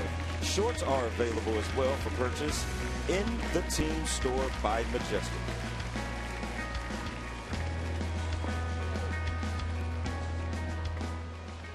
Now here we go to the 5th inning from Pittsburgh. Matt Garza will lead off for the Brewers in the top of the order coming up. And another low scoring, well pitched affair. This has been a familiar game for the Brewers over the last few weeks. Had that breakout game offensively against Cincinnati in the final Sunday of the homestand. Well, we've seen a lot of these games. Yeah.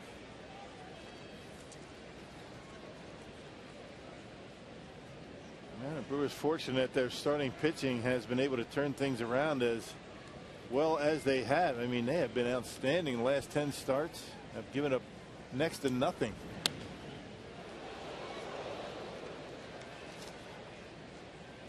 Actually, last 9 starts, a 153 earned run average before tonight. You include this one tonight, so 10 starts pretty good. Brewers rotation actually second in the National League in quality starts this year. Only the Braves have more.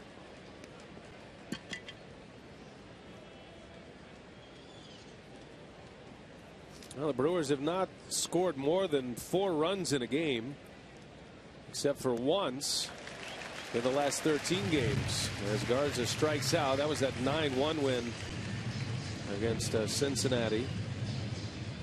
A 9-2 win, I beg your pardon. That was Garza's game on Sunday. Just not hitting home runs. I mean, when the Brewers are winning, they're hitting homers, getting men on base, knocking them out of the ballpark. They've been few and far between lately, and have not been able to manufacture runs, haven't been able to come up with a big hit. Brewers have only scored 7 runs in the 4 games of this road trip thus far. Gomez sends one in the air, deep left center field. McCutchen is on the run, and he's got it for the out. Covering some ground in center field. McCutchen hit it to the wrong part of this ballpark for sure. Let's check our Carsoup.com trivia question. Which former Brewers pitcher surrendered Aramis Ramirez's first home run? That's a good question. That would have been in the 1998 season. So think about who was on the road in the rotation in 1998.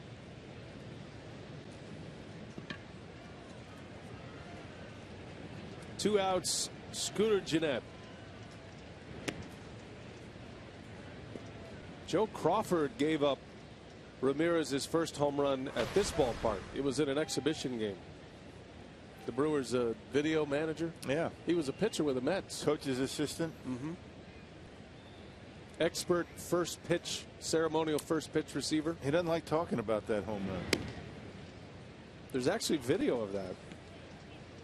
The first home run ever at PNC. Ramirez hit it. It was in an exhibition game. So it's not the official first home run.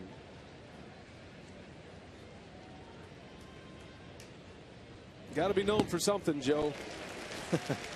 Now, did Ramirez hit it against the Brewers, or was it a former Brewer pitcher pitching for a different team? You mean the trivia question? Yeah. No, it was against the Brewer. Was it? Yeah, his first home run came against Milwaukee. I was here, but I didn't remember it. I'm sorry. 20 years. You're looking at me like you're surprised I didn't remember. Scooter Gennett, and it's caught by Mercer. A line drive right to the Pirates shortstop. Scooter hit it hard. Tough break, lines out, inning over.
September 27th, It's Fan Appreciation Night presented by Chevrolet. All fans in attendance as the Brewers take on the Cubs will be automatically entered for the chance to win fabulous prizes, including a 2014 Chevrolet Equinox. Call 902-4000 or go to Brewers.com today.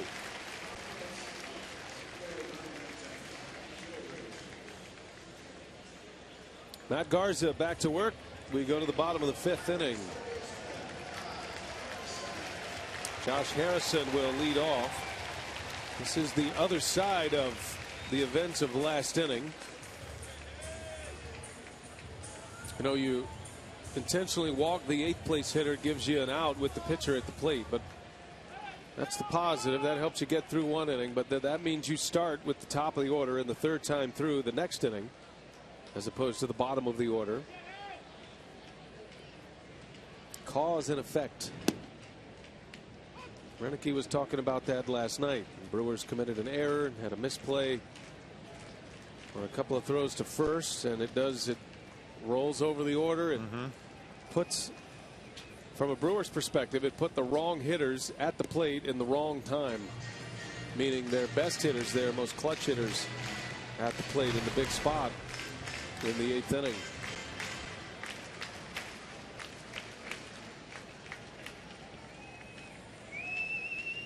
Garza scoreless through 4. Harrison is grounded out twice to third base. There's only been 5 hits. The Brewers have 2. Pirates have 3, and one of those was a bunt single. Marte had the bunt single. Doubles from Snyder and Russell Martin. And both teams have combined 0 for 10 with runners in scoring position tonight.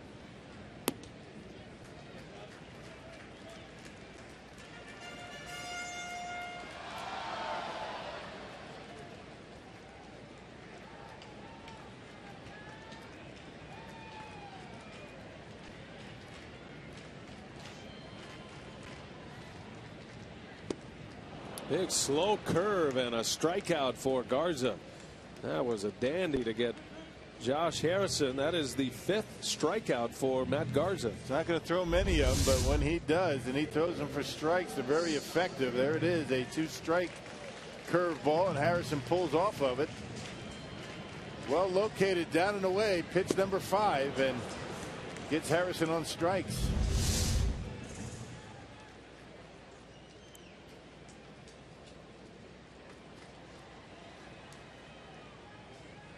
Here's Travis Snyder.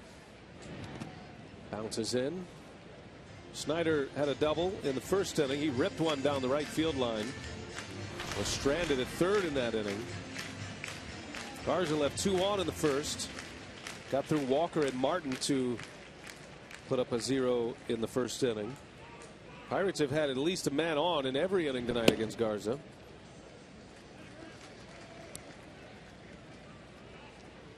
Pittsburgh is stranded 6.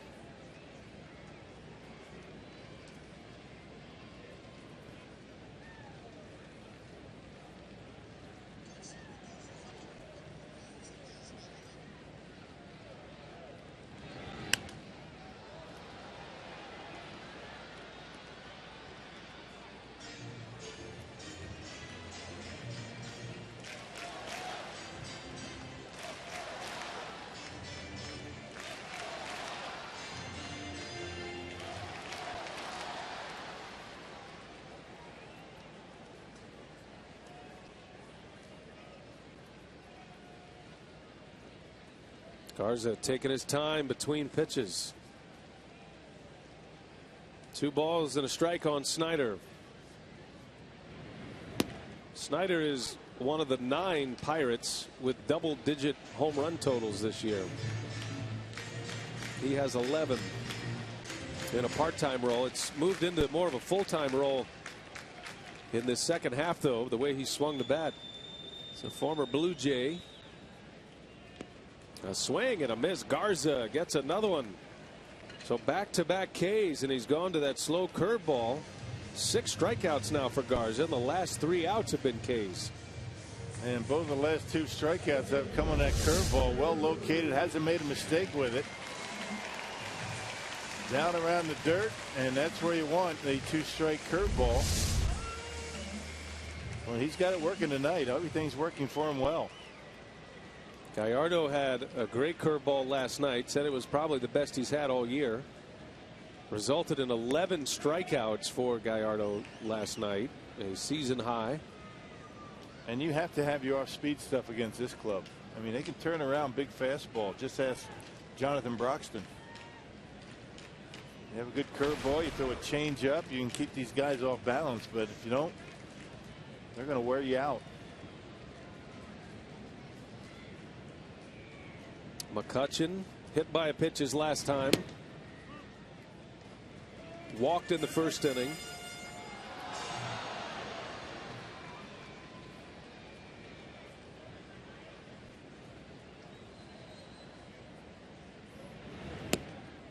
In there, a strike.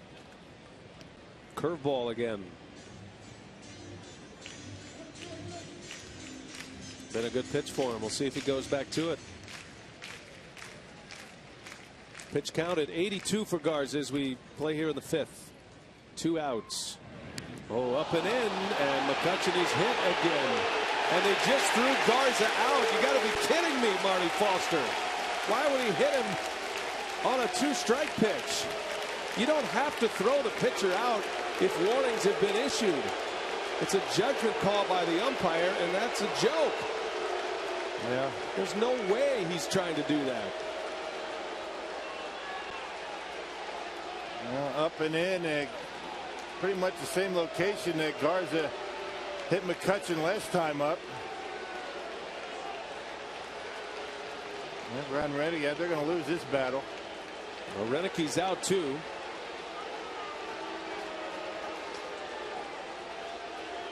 I don't get it. Yeah, well, yeah, you talk to the umpires about this rule. They don't like it any more than anybody else does, but they're kind of forced to do what they have to do.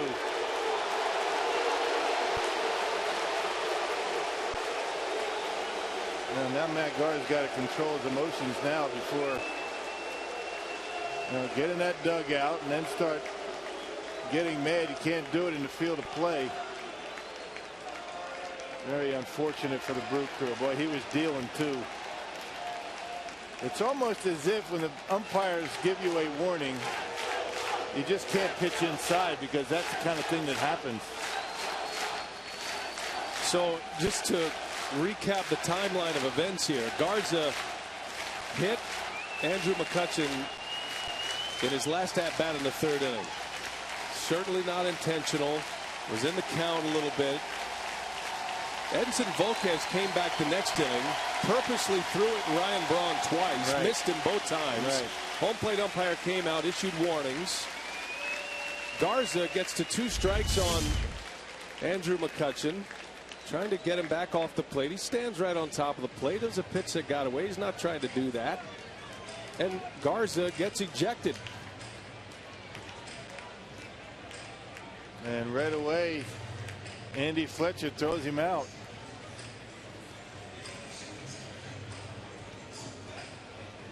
Marty Foster, I should say. So we're going to have a pitching change.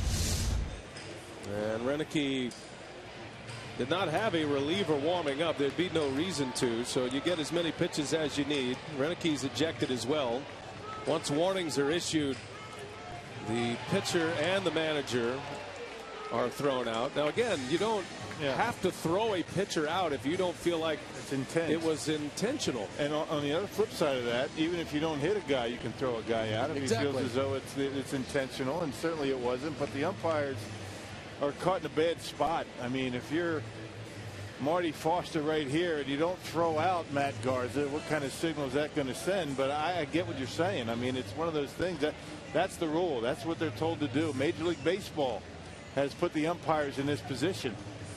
So Marco Estrada will come in. He'll get all the time he needs. And we'll take a break. Come back and set up Estrada.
We're warned a couple of innings ago, Marco Estrada will get all the time he needs, and you see the numbers on Estrada this year.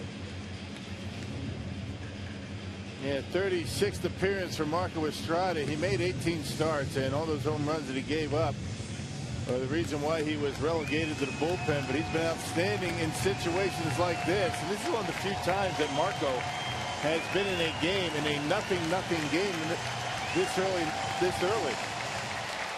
He usually comes in when the pitcher's having a rough time. The Brewers find themselves behind, so Marco's going to have to figure out a way to get some big outs.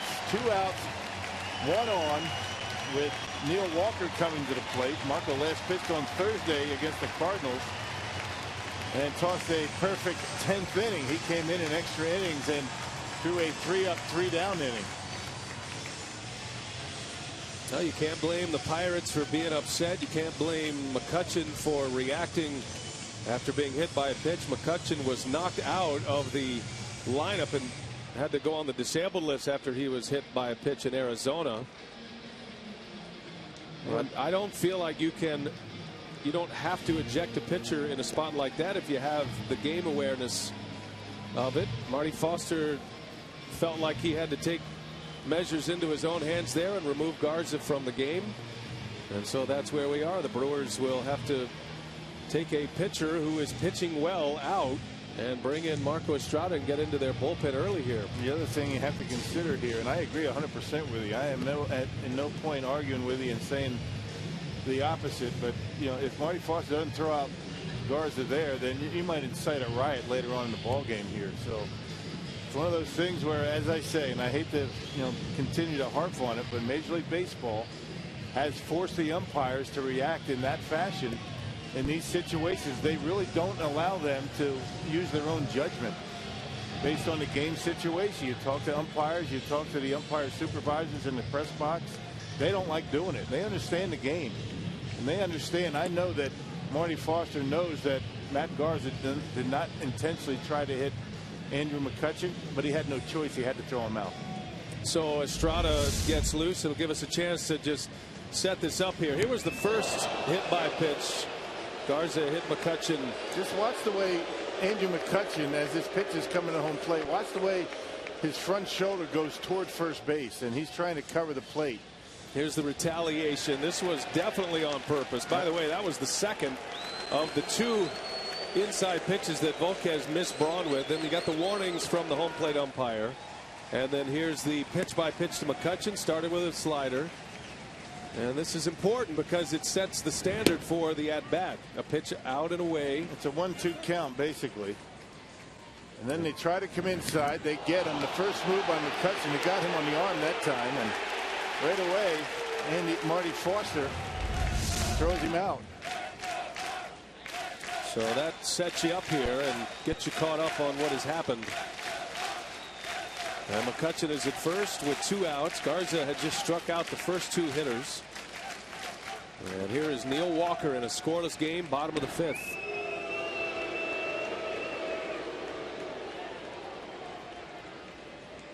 Another bad break for the Crew. They got to feel like the whole world's against them right now.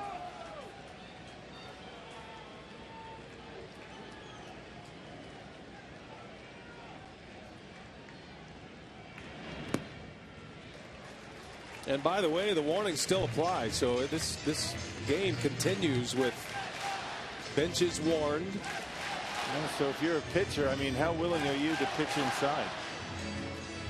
If you get a piece of the guy, you're probably gone. And if you're Marco Estrada, when Marty Foster has set that precedent, I mean, you hit a guy, no matter what, you're gone. Yep, you have to. And here's Neil Walker, who stands right on top of the plate. McCutchen takes off. Lucroy's throw to second is on the bag and in time. And a caught stealing to end the inning.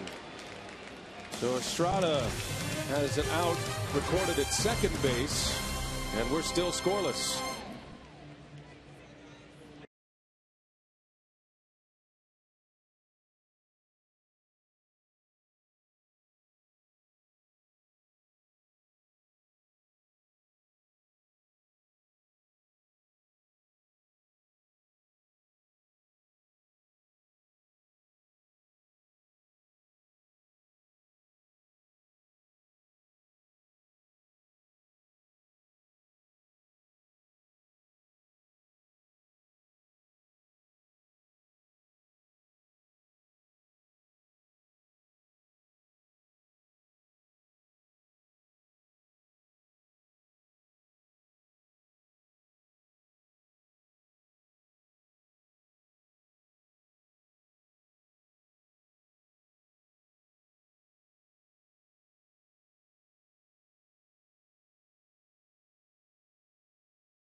base as Andrew McCutchen trying to steal second with 2 outs. And how about this throw by Lucroy in our Southwest Airlines non-stoppable play? Had a good pitch to throw on, a pitch up and away, gets his feet in position to throw before he catches it. And McCutchen a relatively easy out with a perfect throw by Lucroy back behind home plate.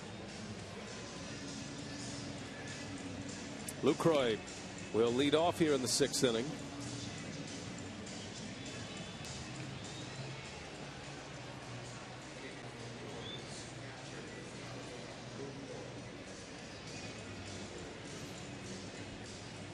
Jerry Narron managing the club now. Renicky ejected. Automatic managerial ejection when you warn the benches and you throw out the pitcher. So depending on how many hit batters we have the rest of the game, we'll have that many ejections. And by the way, every time a batter is hit and the umpire throws out a pitcher, whoever's the acting manager he goes to. So we might get down into the bullpen coach at some point if you keep plowing through pitchers and managers. A couple of trainers. That's right. Yeah, what is the hierarchy of managers for the Brewers if you get 4 or 5 deep?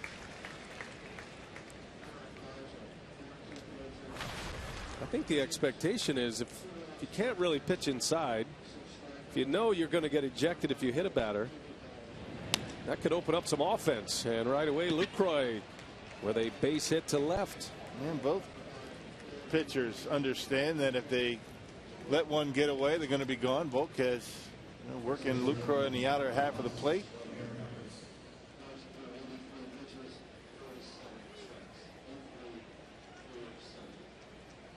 Aramis Ramirez. And our Carsoup.com trivia today is in our trivia question. Which former Brewers pitcher surrendered Ramirez his first home run? That would be Scott Carl at Three Rivers Stadium back in 1998.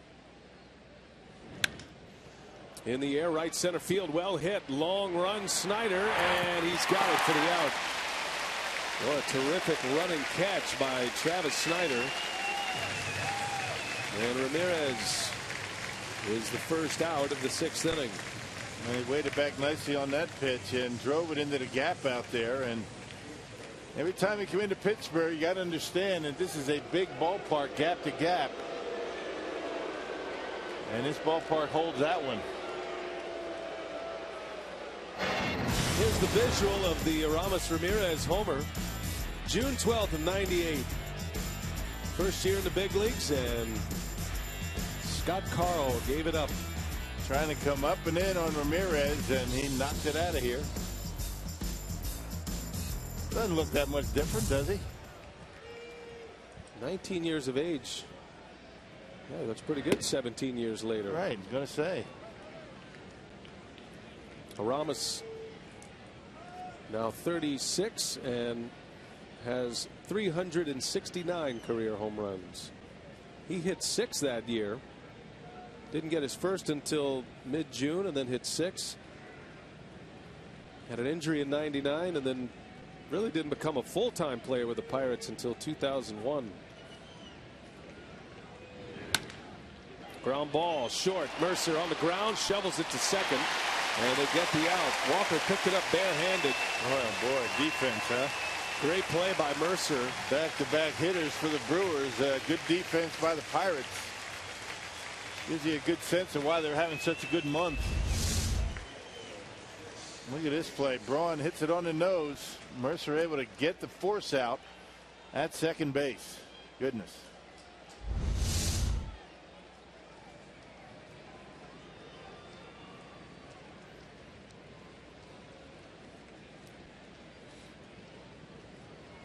Two outs. Here's Chris Davis. Scoreless game here in the 6th.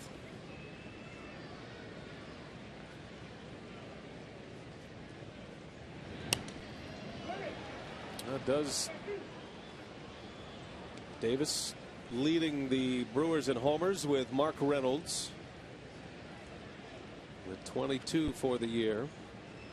It does bear mentioning these two teams had a major altercation earlier this season, which resulted in a few suspensions. Gomez and Maldonado for the Brewers. Umpires get kind of an advance report on how the season series has gone with any bad blood, bad feelings between the teams. I just don't think that either team is going to engage in any of that at this time of the year in a pennant race. There's too much to lose with suspensions right now. And a line drive out right to Mercer. So Davis is retired. The Brewers go in the 6th. Still scoreless.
The 6th inning, the most popular way to follow the Brewers and the September pennant races is with MLB.com at bat, the #1 app for live baseball. Enjoy live look-ins, replays, score updates, live radio broadcasts, and more. Download at bat free for your smartphone or tablet in the App Store. We head to the bottom of the 6th inning in a scoreless game.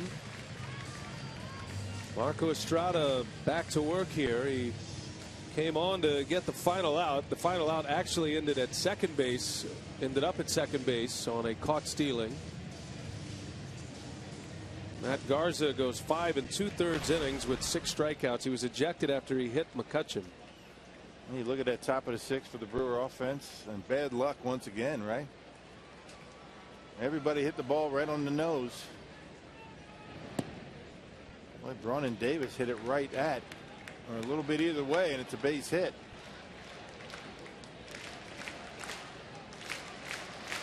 Neil Walker was at the plate when McCutchen was thrown out.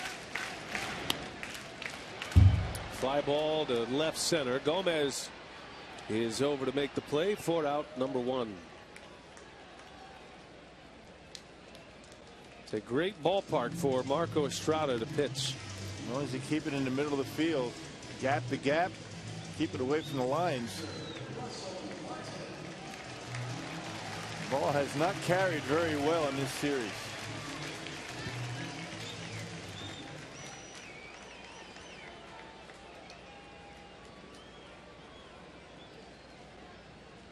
Russell Martin now with 1 away. Ooh, almost had an ejection there. Easy, pal. I mean, he should lean into it. Take it easy. It's a curveball. Oh, I don't know. If you're hit, you're out, man. That's the bottom line. And Martin nearly didn't do much to get out of the way, did he?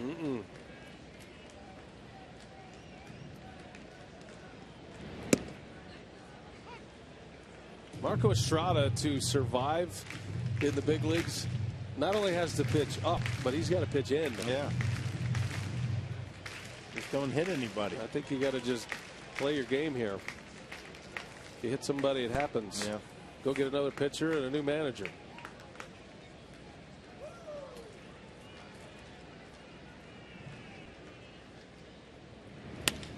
Martin on the ground to short. Hector Gomez. And a high throw. Overbay there to make the play, though. And that'll be the second out.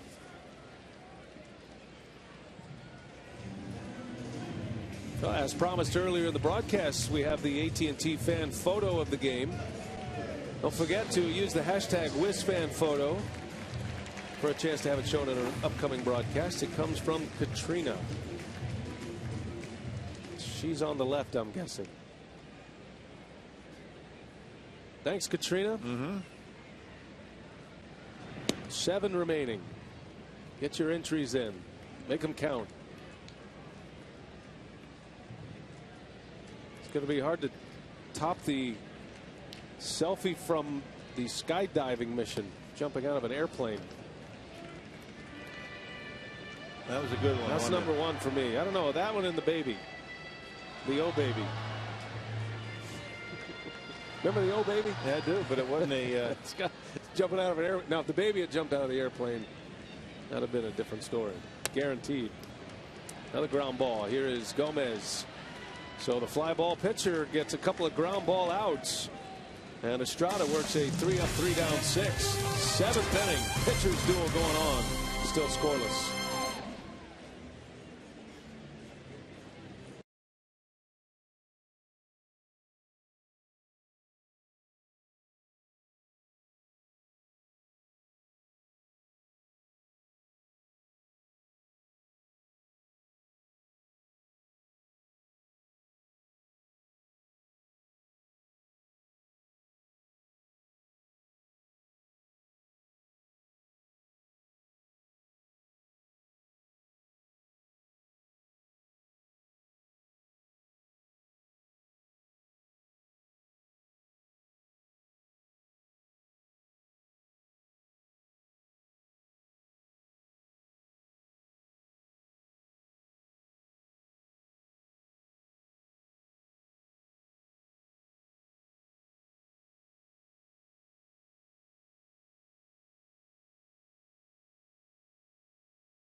Airlines, without a heart, it's just a machine. By the Wisconsin Lottery, reminding you to please play responsibly. And by Miller Lite, now in the original can, it's Miller time. Got a few boats out on the Allegheny River tonight. It's a beautiful night here in Pittsburgh. What a game. Scoreless. Garza ejected. Ron Renicky ejected after McCutchen was hit by a pitch. Marco Estrada comes back. He got the final out of the 5th inning. Works a 3 up, 3 down, 6th. And here we go to the 7th. Edinson Volquez. And a swing and a miss from Overbay. Overbay at the plate, presented by Wendy's. And a narrow miss for a home run his last time up, or check that, his first time up. Hit the top of the wall in deep right field, that 21-foot wall. Missed it by just a couple of feet. It went as a double, and the Brewers were unable to bring him home. Yep, one of only 3 hits for the Brewers. 3 hits for each team. Or 3 hits for both teams, I should say.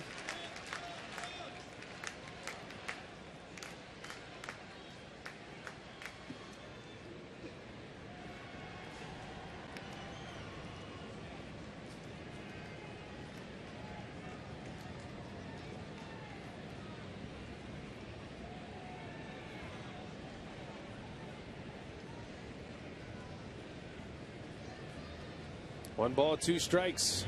Overbay takes a ball low. Brewers starting to get a better read for that changeup by Volquez as the game's going on. Able to take some. They're out of the strike zone. Staying back a little better, taking them to the opposite field. Now they just have to start getting some hits. Each club with just 3 hits thus far.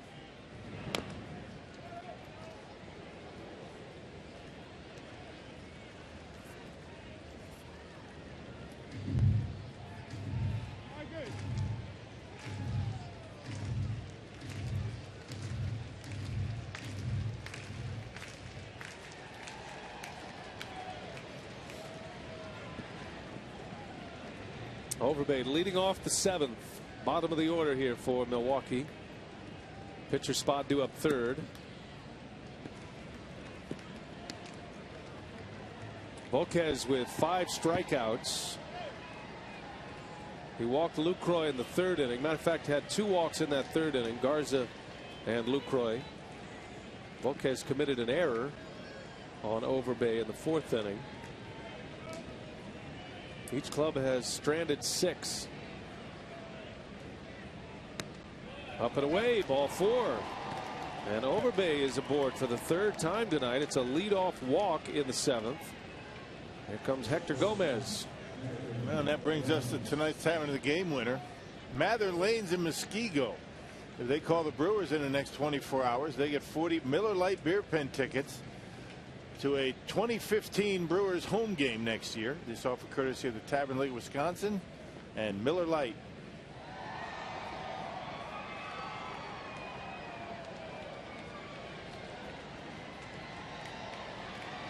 That's a little different setup for the Brewers here in the 7th. Pitcher spot due up next, but Gerardo Parra's already moved on deck. See if Gomez drops a bunt here. He has struck out twice against Volquez. Hasn't been a good matchup for him tonight. He does show bunt, bunts it foul. They got to get it down here. Got to be able to advance the base runners. You're having a tough time at the plate. Do something to help your team. Advance a base runner, imperative in this at bat.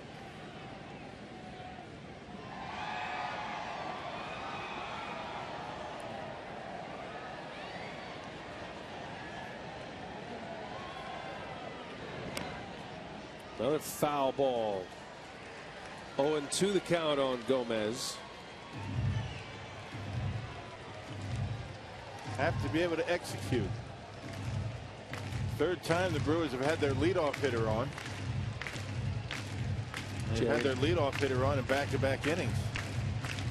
Jerry Narron, the acting manager now. Mike Guerrero's next to him.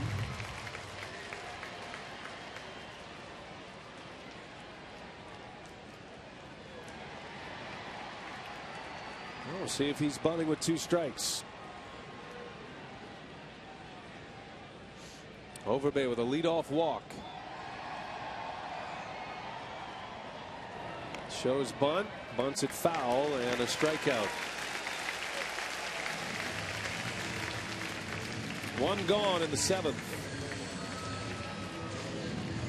Have to be able to do the little things to win close games.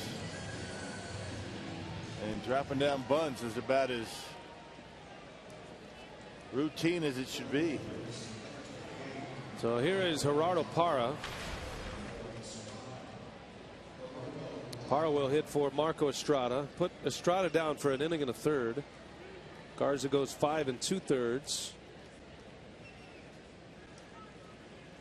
Good work by Estrada. Beg your pardon. 4 2/3 for Garza. Inning and a 3rd for Marco.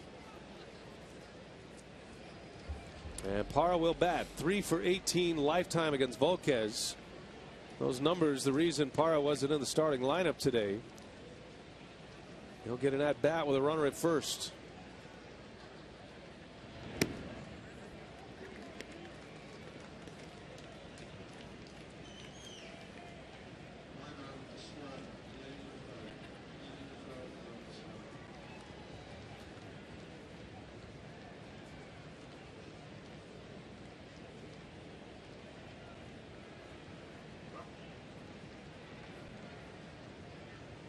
Parra has homered on this road trip. Hit one to right in St. Louis. Volquez misses. Down and away. 2-0 the count. Good eye at the plate. Volquez working everybody away. Doesn't want to make a mistake inside. I mean, if you're a hitter, you know that. You don't worry too much about the inside corner right now.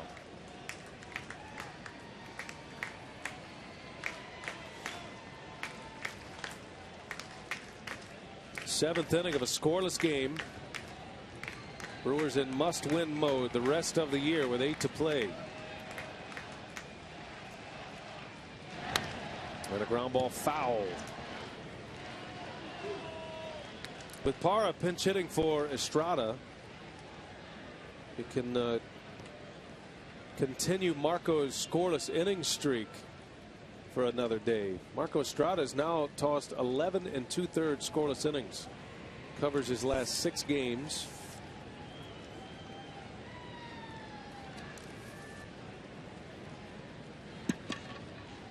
Made what could have been a mess after losing your starting pitcher.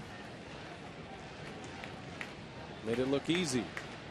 And didn't allow the Pirates to get any momentum. And they had a lot going. Garza was thrown out. This place went nuts. Yeah. Sellout crowd. And Marco's now made 18 appearances out of the bullpen. And when he came in, he had a .335 earned run average.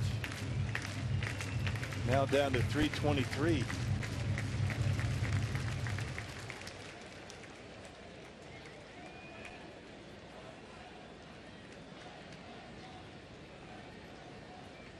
Two balls, 2 strikes. Pinch hitter Gerardo Parra.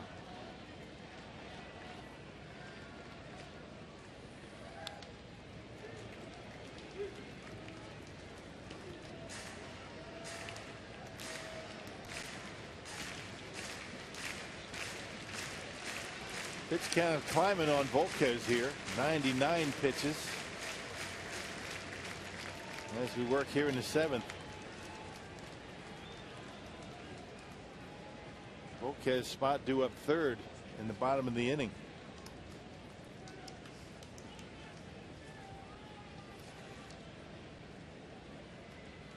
Another 2-2, and Parra grounds one to short. Mercer quickly to second. Walker's turn, and it is in time for the out. Close play.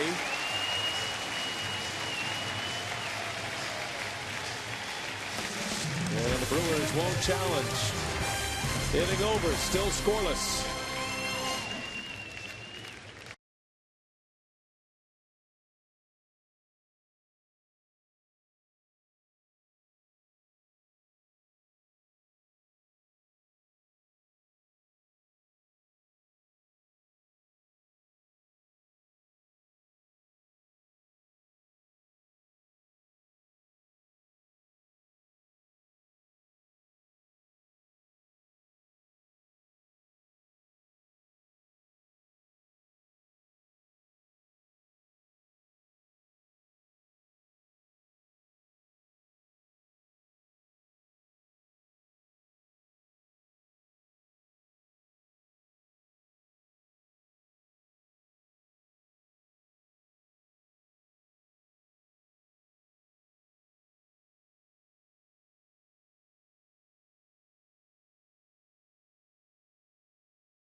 We talked about it as we hit the month of September, the final stretch. Whoever gets hot, plays well in that final month, they're going to end up in the postseason.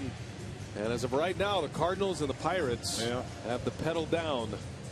And those are the two teams that are in the position in the Central Division to make it to the playoffs right now. New pitcher is Jeremy Jeffress. He'll come in for Estrada as we head to the bottom of the 7th in a scoreless game. Yeah, Jeremy pitched last night, 2/3 of an inning, did not allow a run. You see his numbers very good for Jeffress, a 138 earned run average in his 27th game here tonight. 23 strikeouts and 26 innings of work. He's got the bottom of the Pirates order to deal with. Gotta wonder if Volquez is done. I would think he would be. Due up third this inning. That'll start with Ike Davis. Jordy Mercer to follow. Just started that nifty double play to end the inning. Brewers unable to capitalize on a leadoff walk. Hector Gomez couldn't get the bunt down, and that set up Volquez for the double play. All those little things, those failed execution opportunities to help win a game, and they start to stack up. Yep, late in the game, playing a good team. Got to be able to drop down bunts. Advanced base runners. You're not always going to be able to hit home runs. The Brewers have been experiencing that on this road trip. Hit some balls pretty hard, but these ballparks have been holding them on this road trip. 5th game of the road trip, 2 home runs thus far. As Davis takes a strike. Jeffress has emerged as a bona fide late inning option next season with his performance this year. It's been a wild ride for Jeremy Jeffress. Started with the Blue Jays. He was in the big leagues with the Blue Jays to begin the year.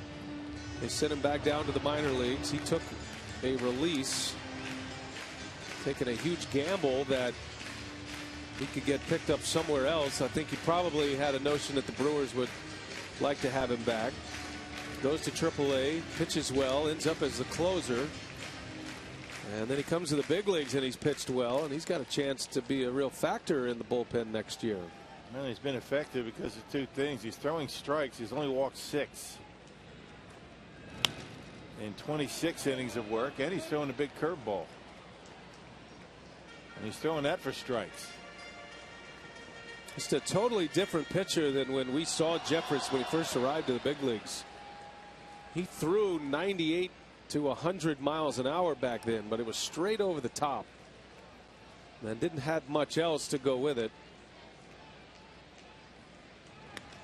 Davis hits it hard, right field. Back is Braun. He's got it.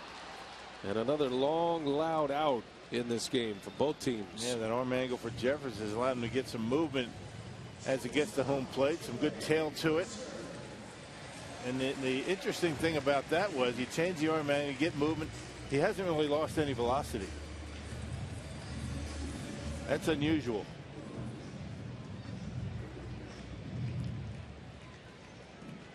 Jordy Mercer with 1 out.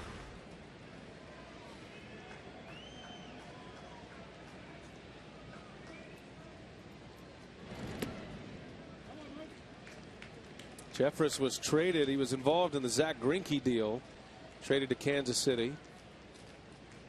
One of the 4 players the Brewers traded to the Royals to get Greinke.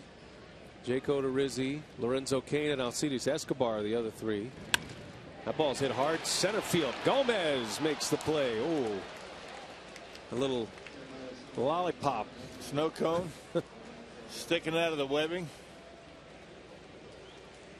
2 outs, 2 hard hit balls. Got a good jump on this baseball. That's a tough play for a center fielder. That one right at him. Able to two-hand it. That's what you like about Gomez. He two-hands it and he's able to hold it.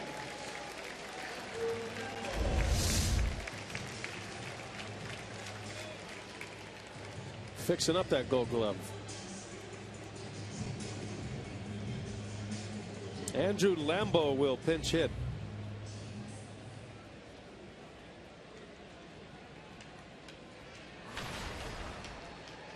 Been getting some time at first base. Ike Davis gets a call tonight. Kind of a three-man weave over there at first base with Davis and Sanchez in the platoon, and Lambo's made a few starts. I think Hurdle likes Ike Davis as a pinch hitter as well. Be curious to see what they do the rest of the year. He's been one of their best pinch hitters, Davis. Yeah, Davis has 3 home runs as a pinch hitter. And a 300 hitter thereabouts. Lambo hasn't been bad in limited chances. He's 4 for 10 off the bench.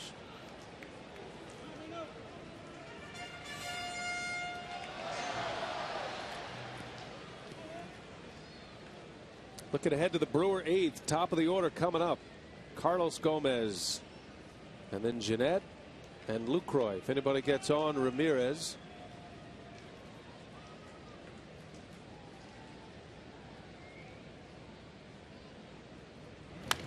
A shot to right. 3 hard hit balls. And the Pirates finally see one hit the ground. Yeah, back-to-back games, Lambo's been able to get base hits coming off the bench. Got one last night in that 8th inning. And hits this one right on the screws.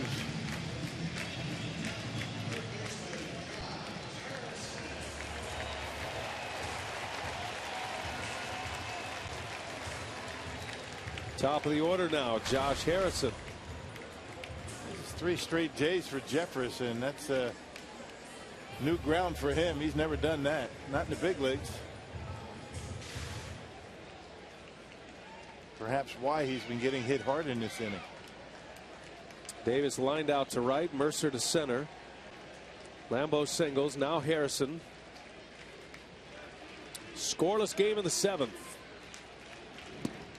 And a strike burned off the outside corner with a K. There you see it, 3 in a row. And 4 out of 5. 4 out of 5, but his last fastball is 96 miles an hour. Well, Garza ejected in the 5th inning, forcing the Brewers to go into their bullpen early.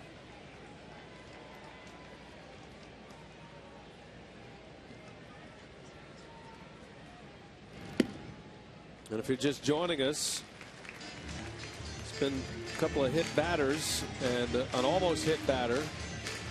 Braun was thrown at, was missed, but warnings were issued at that time.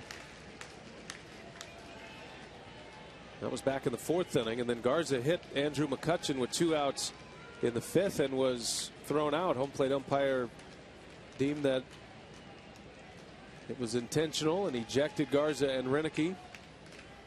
Estrada came in, got the final out, then worked a scoreless 6th inning, and now Jeffers here in the 7th.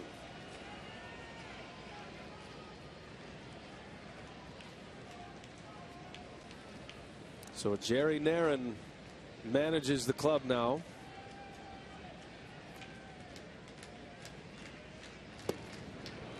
Tied him up. Good fastball. Had some movement on it as well, and it goes to 1-2 on Harrison. Came in on him. And a guy that has that good late movement going in on the right-hander, and he's able to catch the inside part of the plate with it.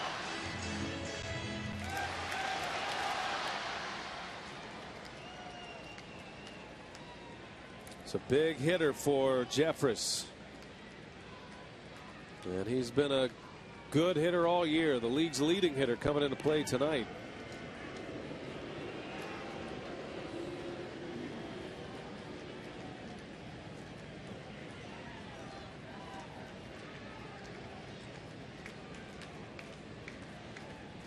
Last time a Pirate won the batting title, Freddie Sanchez in '06. Harrison's in a position to do it this year as he sends one to right center, base hit. And Lambo going to go to third. Gomez's throw is cut off. And the Pirates have him at the corners. A 2-strike single by Harrison. All 4 hitters have hit the ball pretty hard in this inning. They got a left-hander and Travis Snyder up. Brewers do have a lefty. It looks like Will Smith ready in that bullpen. Here comes Jerry Narron. Just out of the reach of Scooter Jeanette and into center field, and aggressive base running by Lambo to get into third base. Pitching change. Narin will make the call to the pen. And the lefty Smith coming in.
Big left-hander Will Smith, with Travis Snider scheduled to hit. Smith's numbers this year, he leads the National League in games pitched.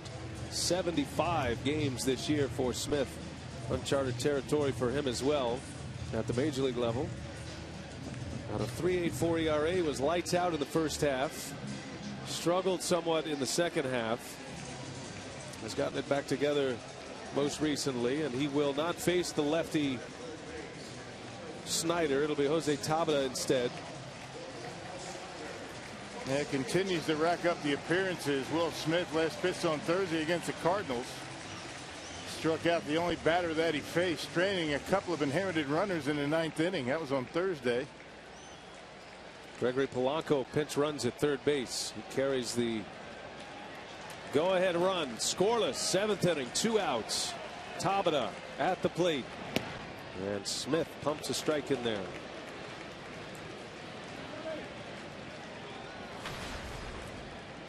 Jeffers goes 2/3 of an inning, 2 hits allowed, and his 2 runners on base. Jose Tabata, the forgotten outfielder for the Pirates. A little flare will slice into the seats, and it's 0-2. And Jerry Narin had to decide whether he wanted to have Snider face Jeffers, who looked to be getting hit pretty hard in that inning. So he'd prefer to go Smith against a right-hander because he knew that Snider wasn't going to hit. They're going to go to the bench. Smith, when he's right, he can deal with right-handers. Saw the numbers on Tabata against lefties. He's hit them well. 0-2 the count. Smith's got him where he wants him, and a slider misses down and in. Good take by Tabata. That's some good bite on that pitch. Will gets a lot of strikeouts on that pitch when he throws it there to right-handed hitters. That was nasty. So credit Tabata. He saw it and laid off it, and that'll get Smith thinking a little bit. First and third, 2 gone. And a throw to first. They got him. Let's see what happens here. Overbay coming home. Polanco is going to be out at the plate. The Brewers execute perfectly there. Overbay with a little pump fake. Got Polanco on the run and cuts him down to end the inning. And we remain scoreless. 1-3-2 for the putout to end it. Nicely done.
good play by Lyle Overbay, and Smith with the pickoff, and I don't think Lyle Overbay was ever considering throwing the ball to second base. There's no way. He would have let the runner get into second. No big deal. He had 2 strikes on the hitter.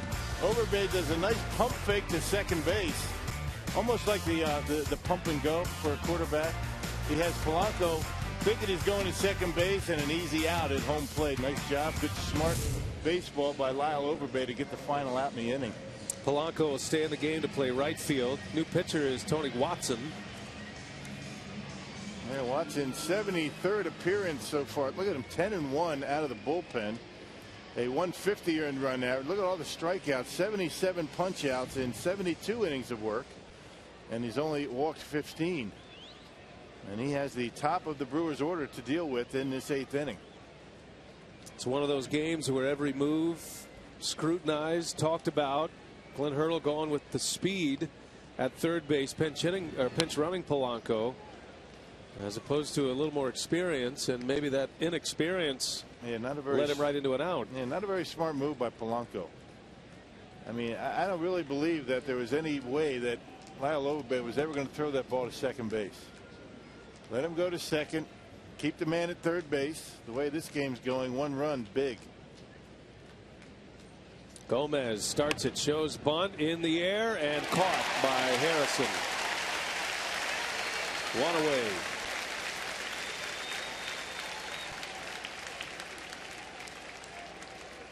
Gomi having a tough time getting on base on this road trip.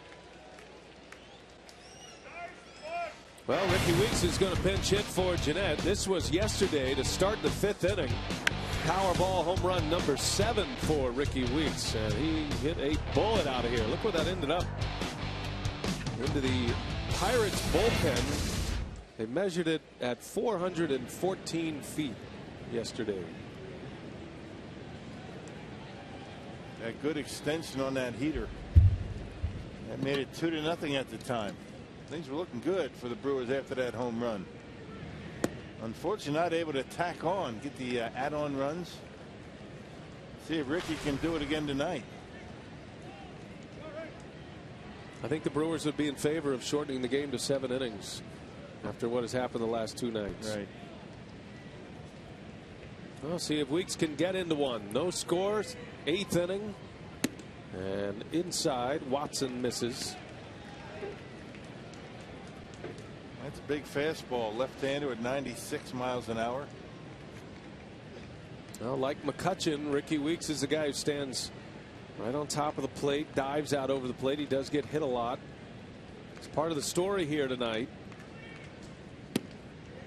There's a strike. Both benches still warned in a warned mode. Marty Foster ejected Matt Garza. So that plays into how you pitch and how hitters approach the at-bats. Weeks, and it gets by Harrison. He hit it sharply, tried to olay it, and Ricky Weeks will reach. And hit that one right on the nose. Going to be a base hit off the glove of Harrison. Not sure if he played it off to the side by design or was hit too hard for him to move. Let's see what he does. Ricky getting a fastball and a short hop. That's one that Harrison probably should be able to make a play on. That was, well, maybe not. That was an in-between hop. Tough play for him. But the Brewers get a base runner. Harrison's been gobbling up everything in the first 2 games of the series, so that was a surprise that it gets through. And now a man on, 1 out for Jonathan Lucroy. Brewers are right where they want to be in their batting order. And at some point, the Brewers are going to have to get production from their big hitters. Scoreless in the 8th. And Lucroy takes a strike.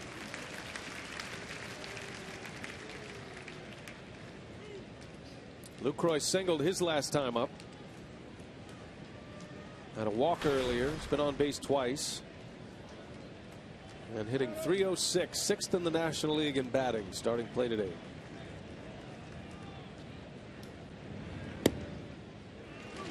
A strike on the inside corner. It's 0-2.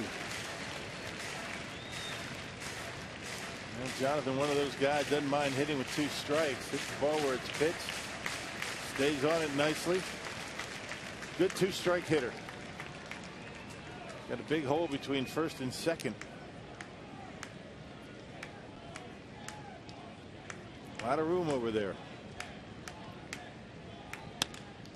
And it's gloved by Watson to second. Oh, and he throws it away. And everybody is safe. Watson trying to hurry it up to start a double play, which would have ended the inning. Instead, the Pirates get no one. And the Brewers have 2 on with 1 out. Yeah, there's a break. Now let's see if the Brewers can capitalize. 2 errors for the Pirates, both by the pitcher.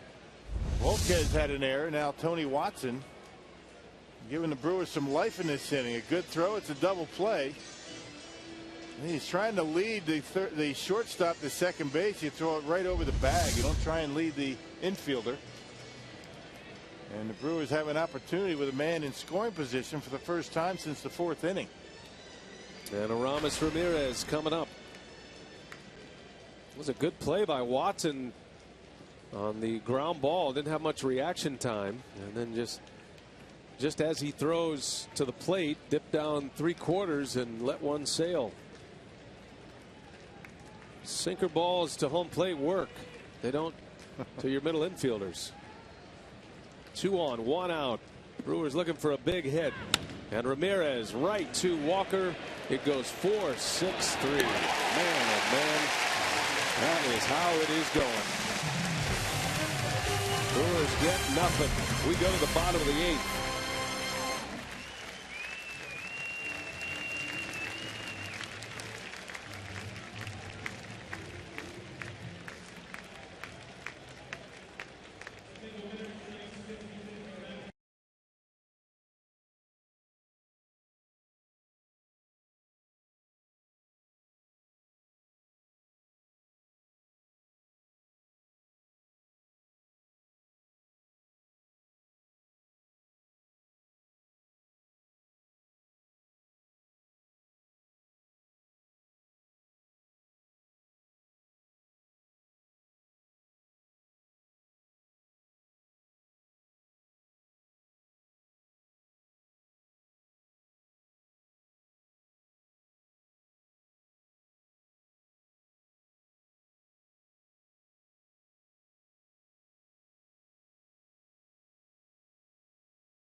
It's a good news Brewers live tonight.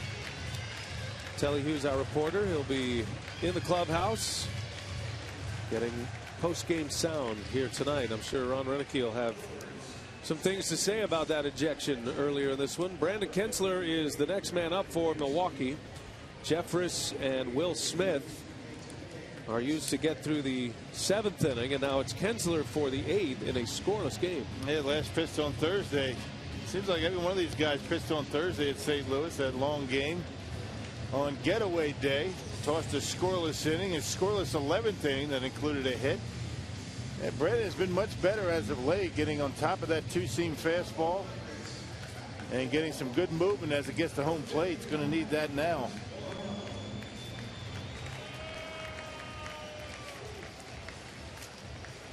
Ricky Weeks will stay in to play second base. after a pinch hit single in the top of the 8th. Brent Morel will bat for Pittsburgh.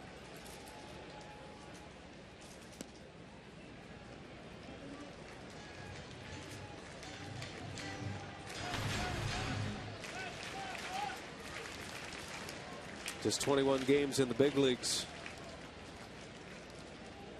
And he takes a strike. Kinsler, a power sinker ball pitcher.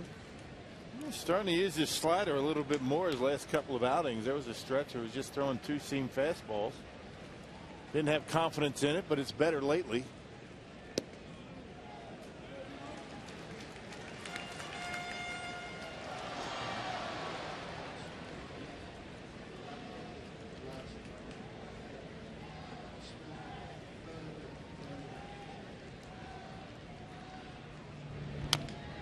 And a slow roller coming in. Ramirez, bare hands, throws, safe.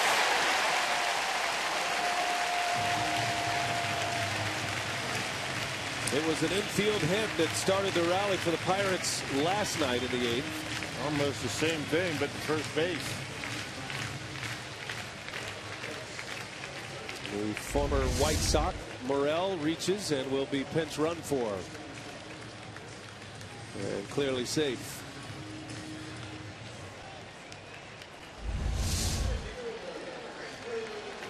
Chase Darno pinch running. And here's Andrew McCutchen, who has been hit twice and walked. Been on base all 3 times. When he was hit in the 5th, it resulted in an ejection of Matt Garza.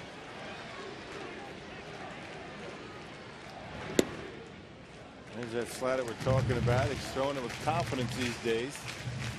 Just missed the outside corner with it.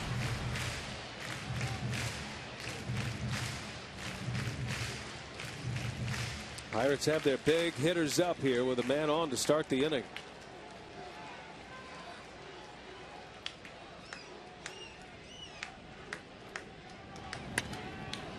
In the air, foul in the seats.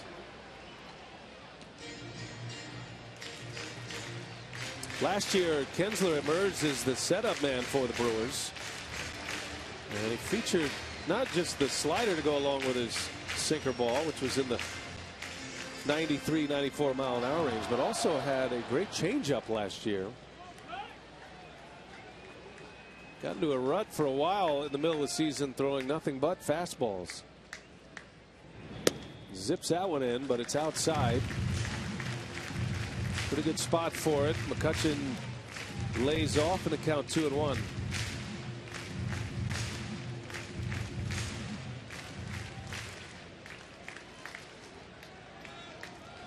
Got to make a big pitch here. McCutchen, you know he's ready to fire. Try to change up, and it goes to 3-1. And McCutchen not biting. He's going to be sitting fastball. Sitting on the fastball on 2-1, and he'll do the same on 3-1. Checking the signs from third base coach Nick Leyva. You wonder if Darno would be on the move in a 3-1 count. They trust McCutchen to take a ball and do damage on a strike. He stays put, and McCutchen takes a strike. 94 from Kinsler. And McCutchen doesn't agree. It's been a strike tonight. Marty Foster's called that a couple of times. Young Ryan Braun up on a pitch that's right around there, right around the knees. And Fox Tracks has it borderline strike.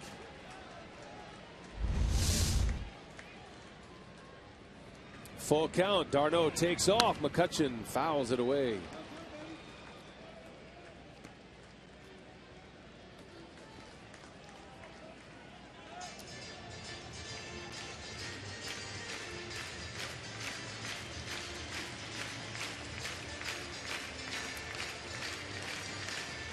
Scoreless game in the 8th.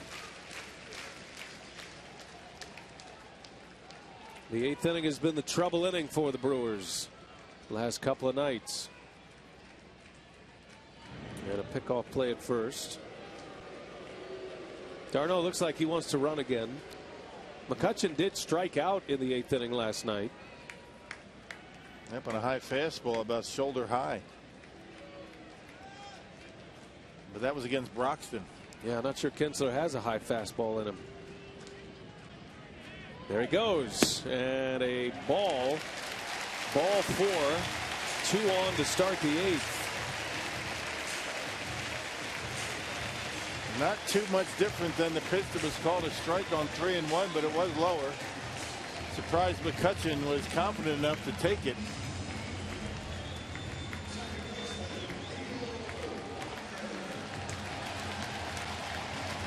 Here is Neil Walker. Not sure how much bunting Walker's done in his season this year. He's got 1 sacrifice bunt.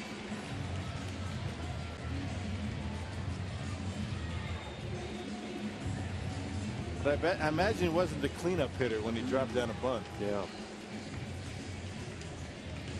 Well, it's a scoreless game. You're at home. You got the mojo going. You got a sellout crowd, 39,000. Take 3 shots at getting the go-ahead run in, I would imagine. Yeah, Kinsler's looking for a ground ball, get a double play. Kinsler gets a lot of those. Walker does hit the ball on the ground a lot as well. And Kinsler misses. Lucroy on his way out.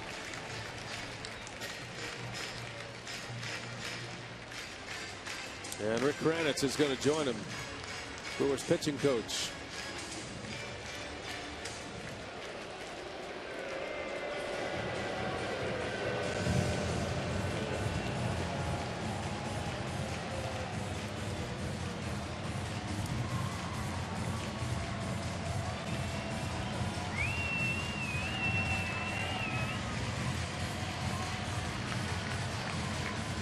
Walker has grounded into 10 double plays this year.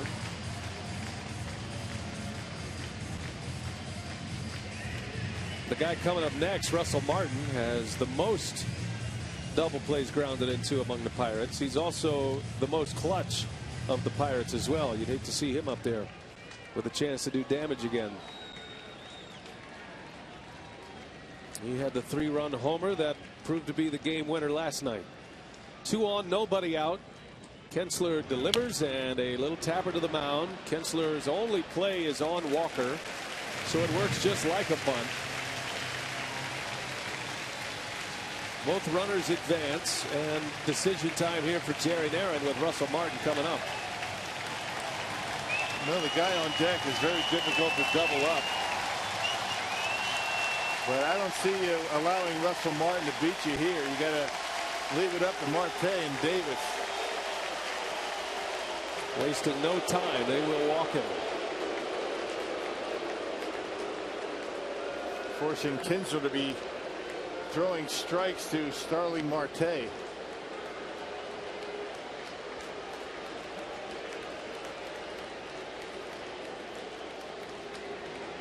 Well, you got Marte coming up. 1 out. If he's able to get Marte, you've got Duke in the bullpen for Ike Davis.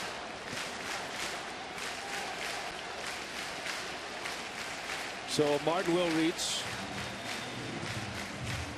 Garthorne setting the defense here with Marte coming to the plate.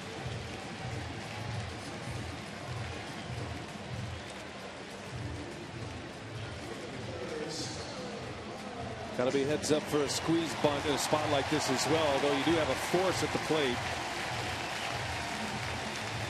Well, this could be the ball game right here. Marte has seen Kinsler. He's 1 for 6 career against him. That 1K. That's what Kinsler would be looking for in a spot like this. Brewers aren't going to bother with a double play up the middle. They're going to take their chances at the plate. Infield is in. Force at every base. 1 out. And Marte, a shot, and to the bag. Ramirez safe.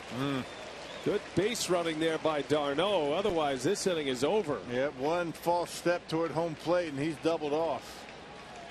Well, there's a break. A broken bat from Marte on the first pitch. And d'Arnaud getting back immediately. That's great base running right there. That really is. I mean, by an eyelash. Yeah, a lot of guys are going to take a couple of steps to home plate, and that's all it would have taken. Especially with the bases loaded, right? Because you know you've got to get to the plate. You've got to be in motion with a force at every base. That's a huge out. Yep. Second out. Jerry Narron is taking the slow walk out there. Narron managing with Renicky ejected, in case you're wondering. So you're really making a decision here. Do you want Kinsler versus Davis or the left-hander Zach Duke against Gabby Sanchez? Because you know that's going to be the play for Hurdle. Here comes Duke, and here comes Gabby Sanchez. We'll set it all up when we come back.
We are in the 8th inning. Pitching change with 2 outs. A lot on the line tonight. Our chase playoff picture right now. The Cardinals have won tonight. They stay hot. They beat the Cincinnati Reds 8-4. So St. Louis is with a magic number of 1 to clinching a postseason spot. The Brewers are trying to win to get within 3.5 now of the second wild card spot. Padres leading the Giants. Pittsburgh also eyeing San Francisco. If they don't win the division, they'd like to at least host the wild card game, and the Brewers are trying to ruin it all for the Buccos. Well, it's up to Zach Duke to ruin it for tonight, at least in this inning. It's going to be Gabby Sanchez against Zach Duke. 72nd appearance for Duke, a .256 earned run average. And Duke also pitched on Thursday in that extra inning game. At St. Louis, a scoreless 12th inning he pitched. Gave up a hit, but also struck out the side in that appearance. So Kinsler started the inning. 2 walks and an infield hit. Brewers just got a line drive out for the second out. Here is Gabby Sanchez. And a line shot on a couple of hops. Gomez bobbles, throw to second and out at second base as Russell Martin goes running into left field. I'm not sure how he was going to stop anyway, but the inning is over, and the Brewers dodge a huge Pirate bullet.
Pittsburgh as we head to the top of the ninth. No runs on 4 hits for the Brewers. No runs on 6 hits for the Pittsburgh Pirates. And let's take a look at our Miller What's on Tap for tomorrow afternoon.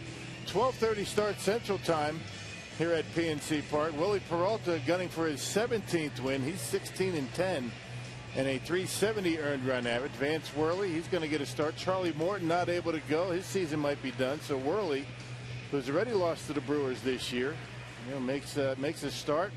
He's 7-4 with a .318 earned run average. Well, Hurdle's going to go with his closer here in a 0-0 game. 70th appearance for Melanson, who has saves in back-to-back games, 31 saves on the year. And he will enter this one in a scoreless tie in the ninth with Braun, Davis, and Overbay coming up for Milwaukee. Yeah, picked up a save in last night's ball game. A 3-up, 3-down ninth inning. All 3 outs, ground ball out. 70th appearance for Melanson, 31 out of 35 for the sinker baller, and a 185 earned run average.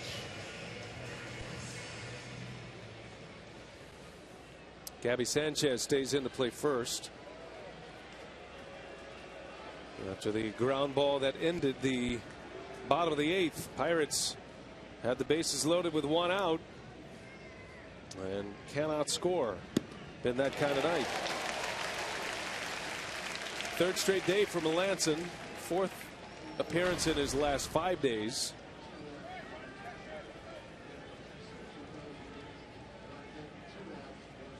I think the Brewers are just glad to escape an 8th inning that started with an infield hit without a run scoring. And just to escape an 8th inning, period. That's right. Bases loaded, 1 out, and the Brewers able to get out of that mess.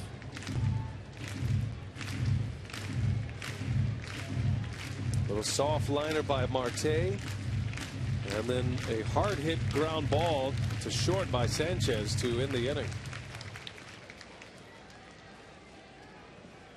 0-2 to Ryan Braun, who is 0 for 3 tonight. And a little half swing. He checked it, says first base umpire Rob Drake. That was close.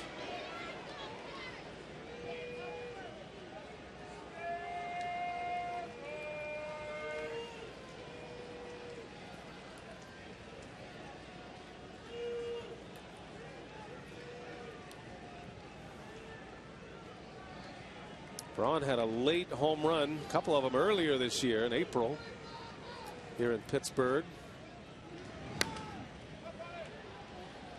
That was when Jason Grilli was still pitching for the Pirates. Well, Braun probably wondering where he is. Bring him in.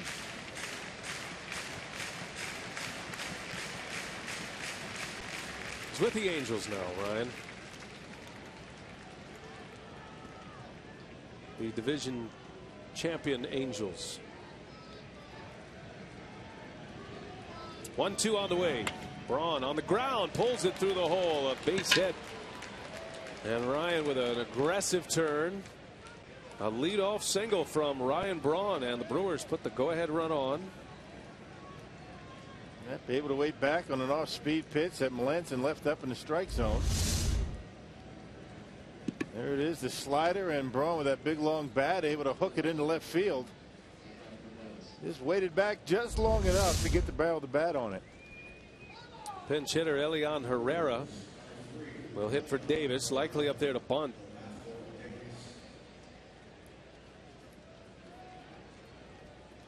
That's the thing, when your offense is flowing and you're scoring a lot of runs, sometimes you don't use the sack bunt spots like this. You just see if you can bang out a big inning. But the way the Brewers are scoring lately, you got to move runners and try to give yourself a chance at one swing to take a lead in this game.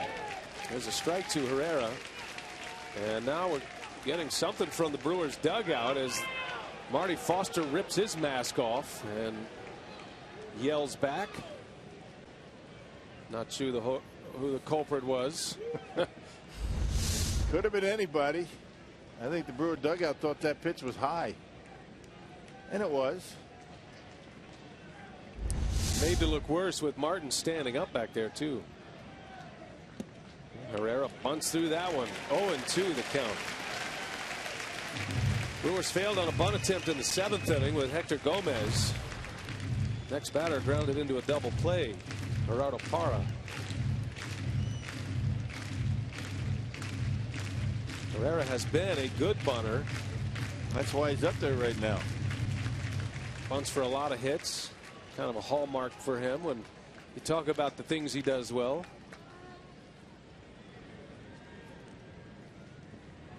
Squares again. 0-2. Gets it down. Melanson going to second base, and they get the out.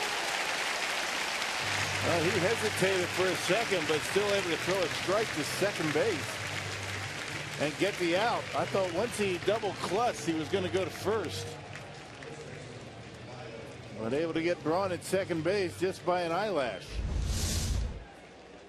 Bunted back to the mound a little bit too hard. Right there, I thought maybe go to first. But they're able to get the lead runner. Put out goes 1-6. And another failed bunt attempt by the Brewers. Here's Lyle Overbay now. Overbay narrowly missed a home run in the 2nd. Brewers would love to see him hit one of the seats here. Go old school American League style. Oh, he had a big cut at it. Fouls it back. Matt Clark looks like he'll hit next. So barring a double play, have a couple of lefties here against Melanson.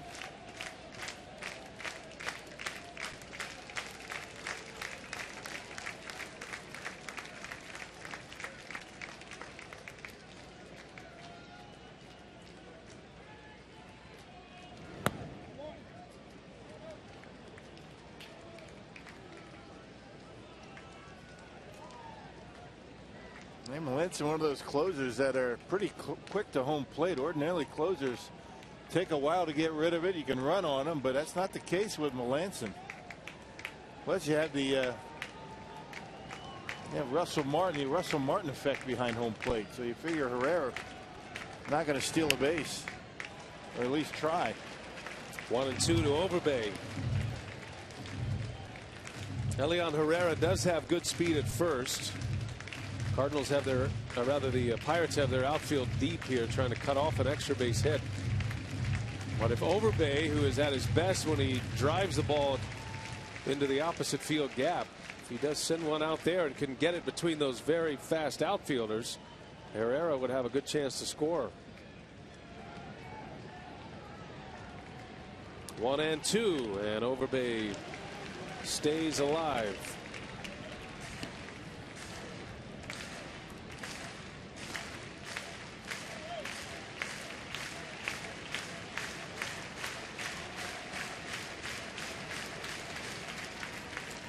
Scoreless game in the 9th. And a leadoff single by Braun. A failed bunt attempt has Herrera at first with one out.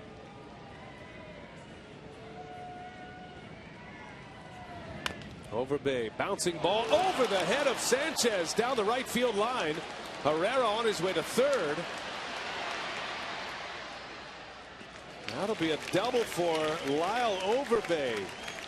Well, with Sanchez holding the runner on, that took a huge bounce off the ground. And the Brewers will take that. It just barely got over his head. I think Ike Davis might be able to snare that one. Just about an inch over his glove, and Herrera able to get all the way around to third base as Overbay doubles down the line. Well, there's a break. Didn't hit it hard. He beat it into the ground and got it over the head of Sanchez and down the line. Well, the Brewers now in a position with one out, second and third. Second double of the night for the franchise record holder in doubles, Overbay. And a meeting at the mound here with Melanson. A players only meeting at the mound. And talking about the possibility of a squeeze, I doubt that's going to happen with the way the Brewers have been bunting. But Matt Clark, a big sacrifice fly in St. Louis earlier on this road trip, Could use one of those right here. He's only played in 11 games. He has 7 RBIs. He's already hit 3 homers. It looks like the Pirates are going to pitch around him. Set up the double play. Logan Schaefer, who is a good bunter, is due up next. Jerry Narron rolling out the left-handed bats. And Herrera pinch hit the switch hitter, and then Clark, and it'll be Schaefer next. A little more difficult to bunt with the bases loaded. And it's a force at home and not a tag play. Makes it a little bit more difficult. Got to drop down a better bunt. We'll see how the Brewers elect to play it.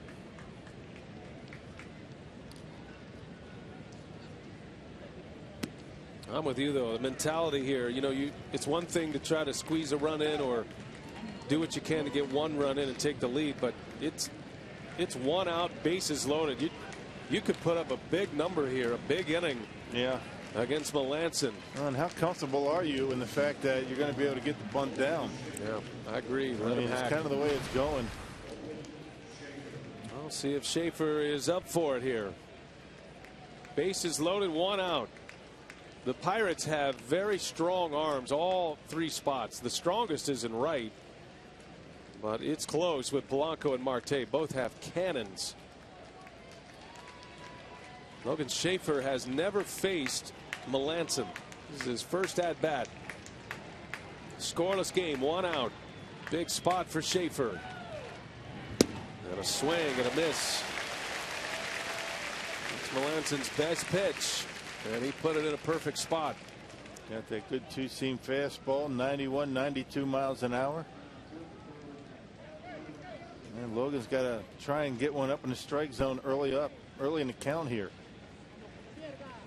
All the big bats that the Brewers have had up in this game with a chance to score some runs. Schaefer part of that group of September call-ups. And that was the formula in St. Louis. Remember the Hector Gomez Matt Clark game when they tied it and won it in the 12th with that Hector Gomez base hit. It's the only one of the road trip so far. Paramount to make contact. The Pirates are giving Logan Schaefer a lot of room between third and second.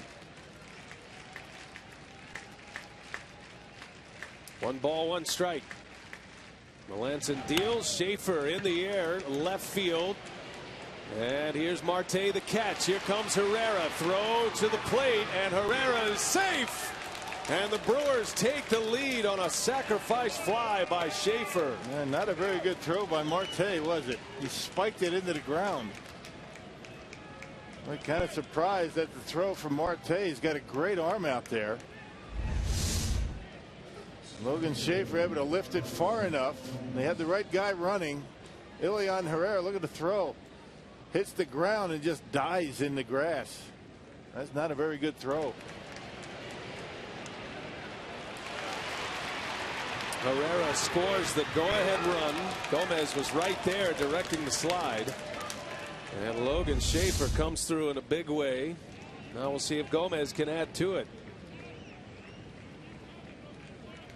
2 on, 2 out. Top of the order now. Overbay at second.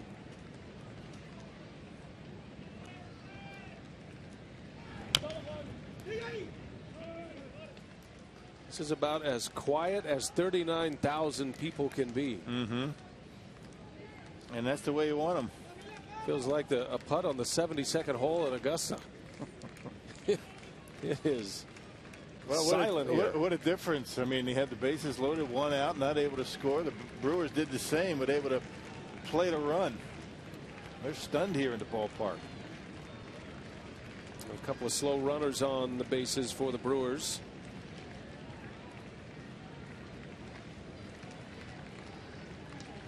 Renicky talked about the add-on runs last night.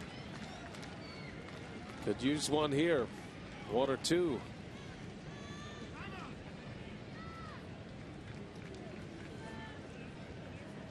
Carlos is 0 for 4 tonight.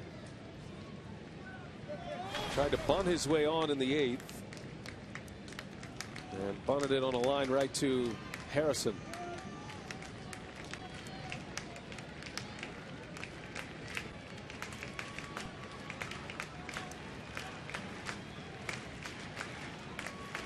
And Melanson and Russell Martin having a hard time connecting here. So the catcher will head out. That first pitch curveball, and Gomez fouled it off. Kind of rolled over on it. Can't decide what they want to go with next.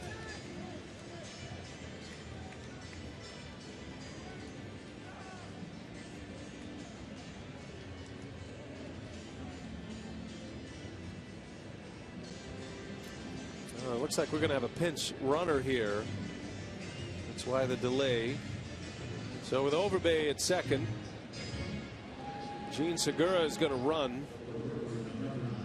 Gives the Brewers a little speed at second base. That's Frankie Rodriguez in the bullpen. He'll be coming on for a save opportunity as of right now.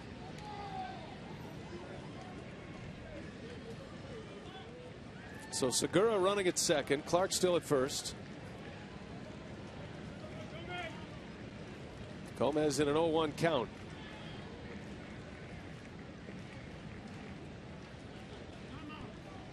Puts a little bit more pressure on Melanson here. Not that you would expect Segura to try and steal third base, but Melanson trying to keep a close eye on Segura to make sure he doesn't get too big of a lead. Score on a base hit. Didn't have to worry too much about that with Lyle at second.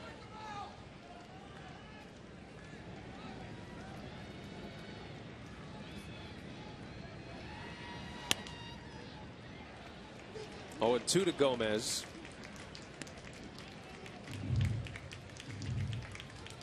Gomez getting very frustrated up there at the plate. You just tell there's something not right with him. That wrist is giving him troubles. He's not able to get the barrel of the bat to some of these pitches that he ordinarily would.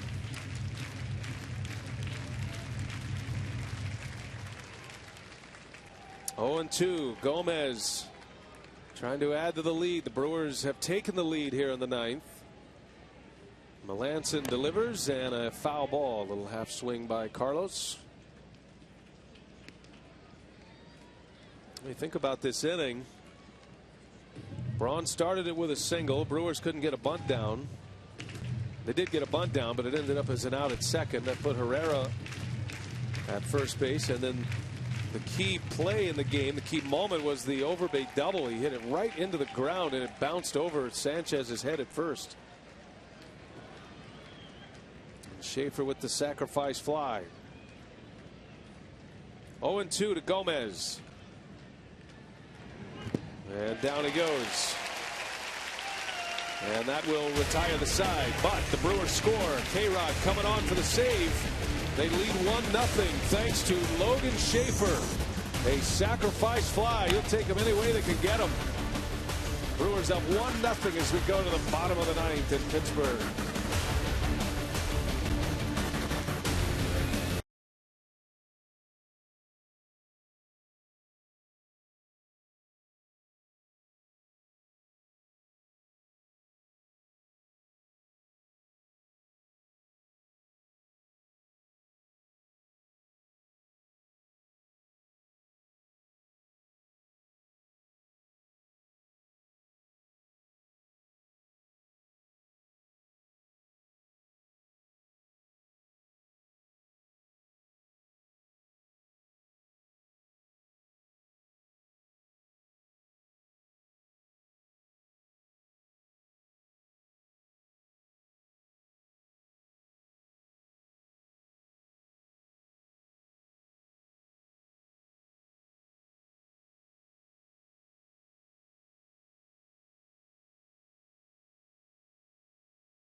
And if the Brewers can hang on to win this game, they will have won 2 games on this road trip.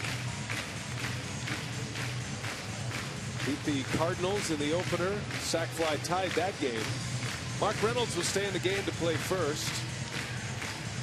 Segura, who pinch ran for Overbay, remains and will play short. And it's Frankie Rodriguez on to try to nail it down. He's got a 1-run lead on the road in a hostile environment. Now he picked up his 42nd save on Tuesday against the Cardinals. It was a 3-up, 3-down save. And look at number 43. He's got 8, 9, and 1 coming up.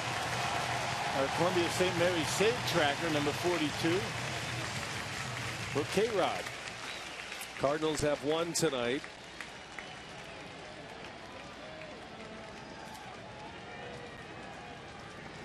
That's big for Pittsburgh at this point, as a first pitch breaking ball is in there for a strike. The Brewers hang on to win. There's Schaefer. He stays in to play left field after his sacrifice fly. Jordy Mercer in the air, right center field. Pretty well hit. Braun is on the run, and he's got it for the out. Long out. Mercer retired for the first out of the inning. Ball's just not going anywhere in this ballpark. Good thing right there. Mercer hit that one right on the nose. And Ryan Braun able to track it down. There's Gregory Polanco now. It'll be his first at bat of the game. Pinch ran in the 7th inning. That was a key play as well. First and third with 2 outs, and there was a pickoff at first, and Polanco tried to score on the play, was thrown out to end the inning. Showing a little inexperience on the base paths. Right back to the mound. Frankie Rodriguez shovels it over to first, and 2 gone here in the Pittsburgh 9th. 3 pitches, 2 outs for Rodriguez. Yeah, go after the young kid with a changeup first pitch and got him on a comebacker off the end of the bat. Pirates down to their last out. A Brewer win, they will get within 3.5 of the Pirates for the second wild card spot. Pittsburgh would then drop to 3.5 behind the Cardinals for the division lead.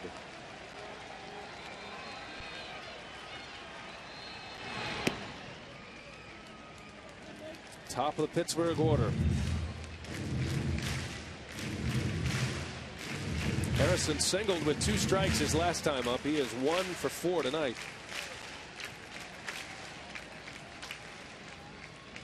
That is a very tough out when it gets late in close games.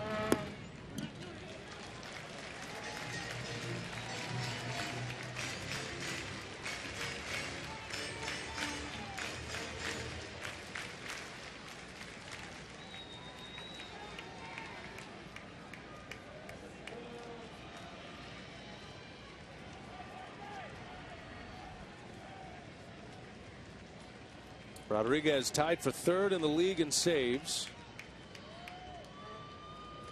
And Harrison hits it sharply on 1 hop right to Segura, and the Brewers win. A thriller tonight. Had it all going against them, but Milwaukee comes up with a big W. A sac fly by Logan Schaefer decides it as K-Rod saves his 43rd. Just 1 off the leaders in the National League in saves, Rosenthal and Kimbrel, and the Brewers get within 3.5 of the Pirates with 7 games remaining in the regular season. How about this pitching staff for the Brewers on this road trip? These guys have been absolutely phenomenal, and able to pick up a 1-0 win against a very good offensive club in this Pittsburgh Pirate team. Hats off to this pitching staff on this trip. Garza ejected in the 5th. The Brewers use 6 relievers to get through the game. Makes a winner out of Zach Duke. K-Rod the save. Schaefer the star of the night. Jeff Grayson standing by in our Fox Sports Wisconsin studios. Take it away, Jeff.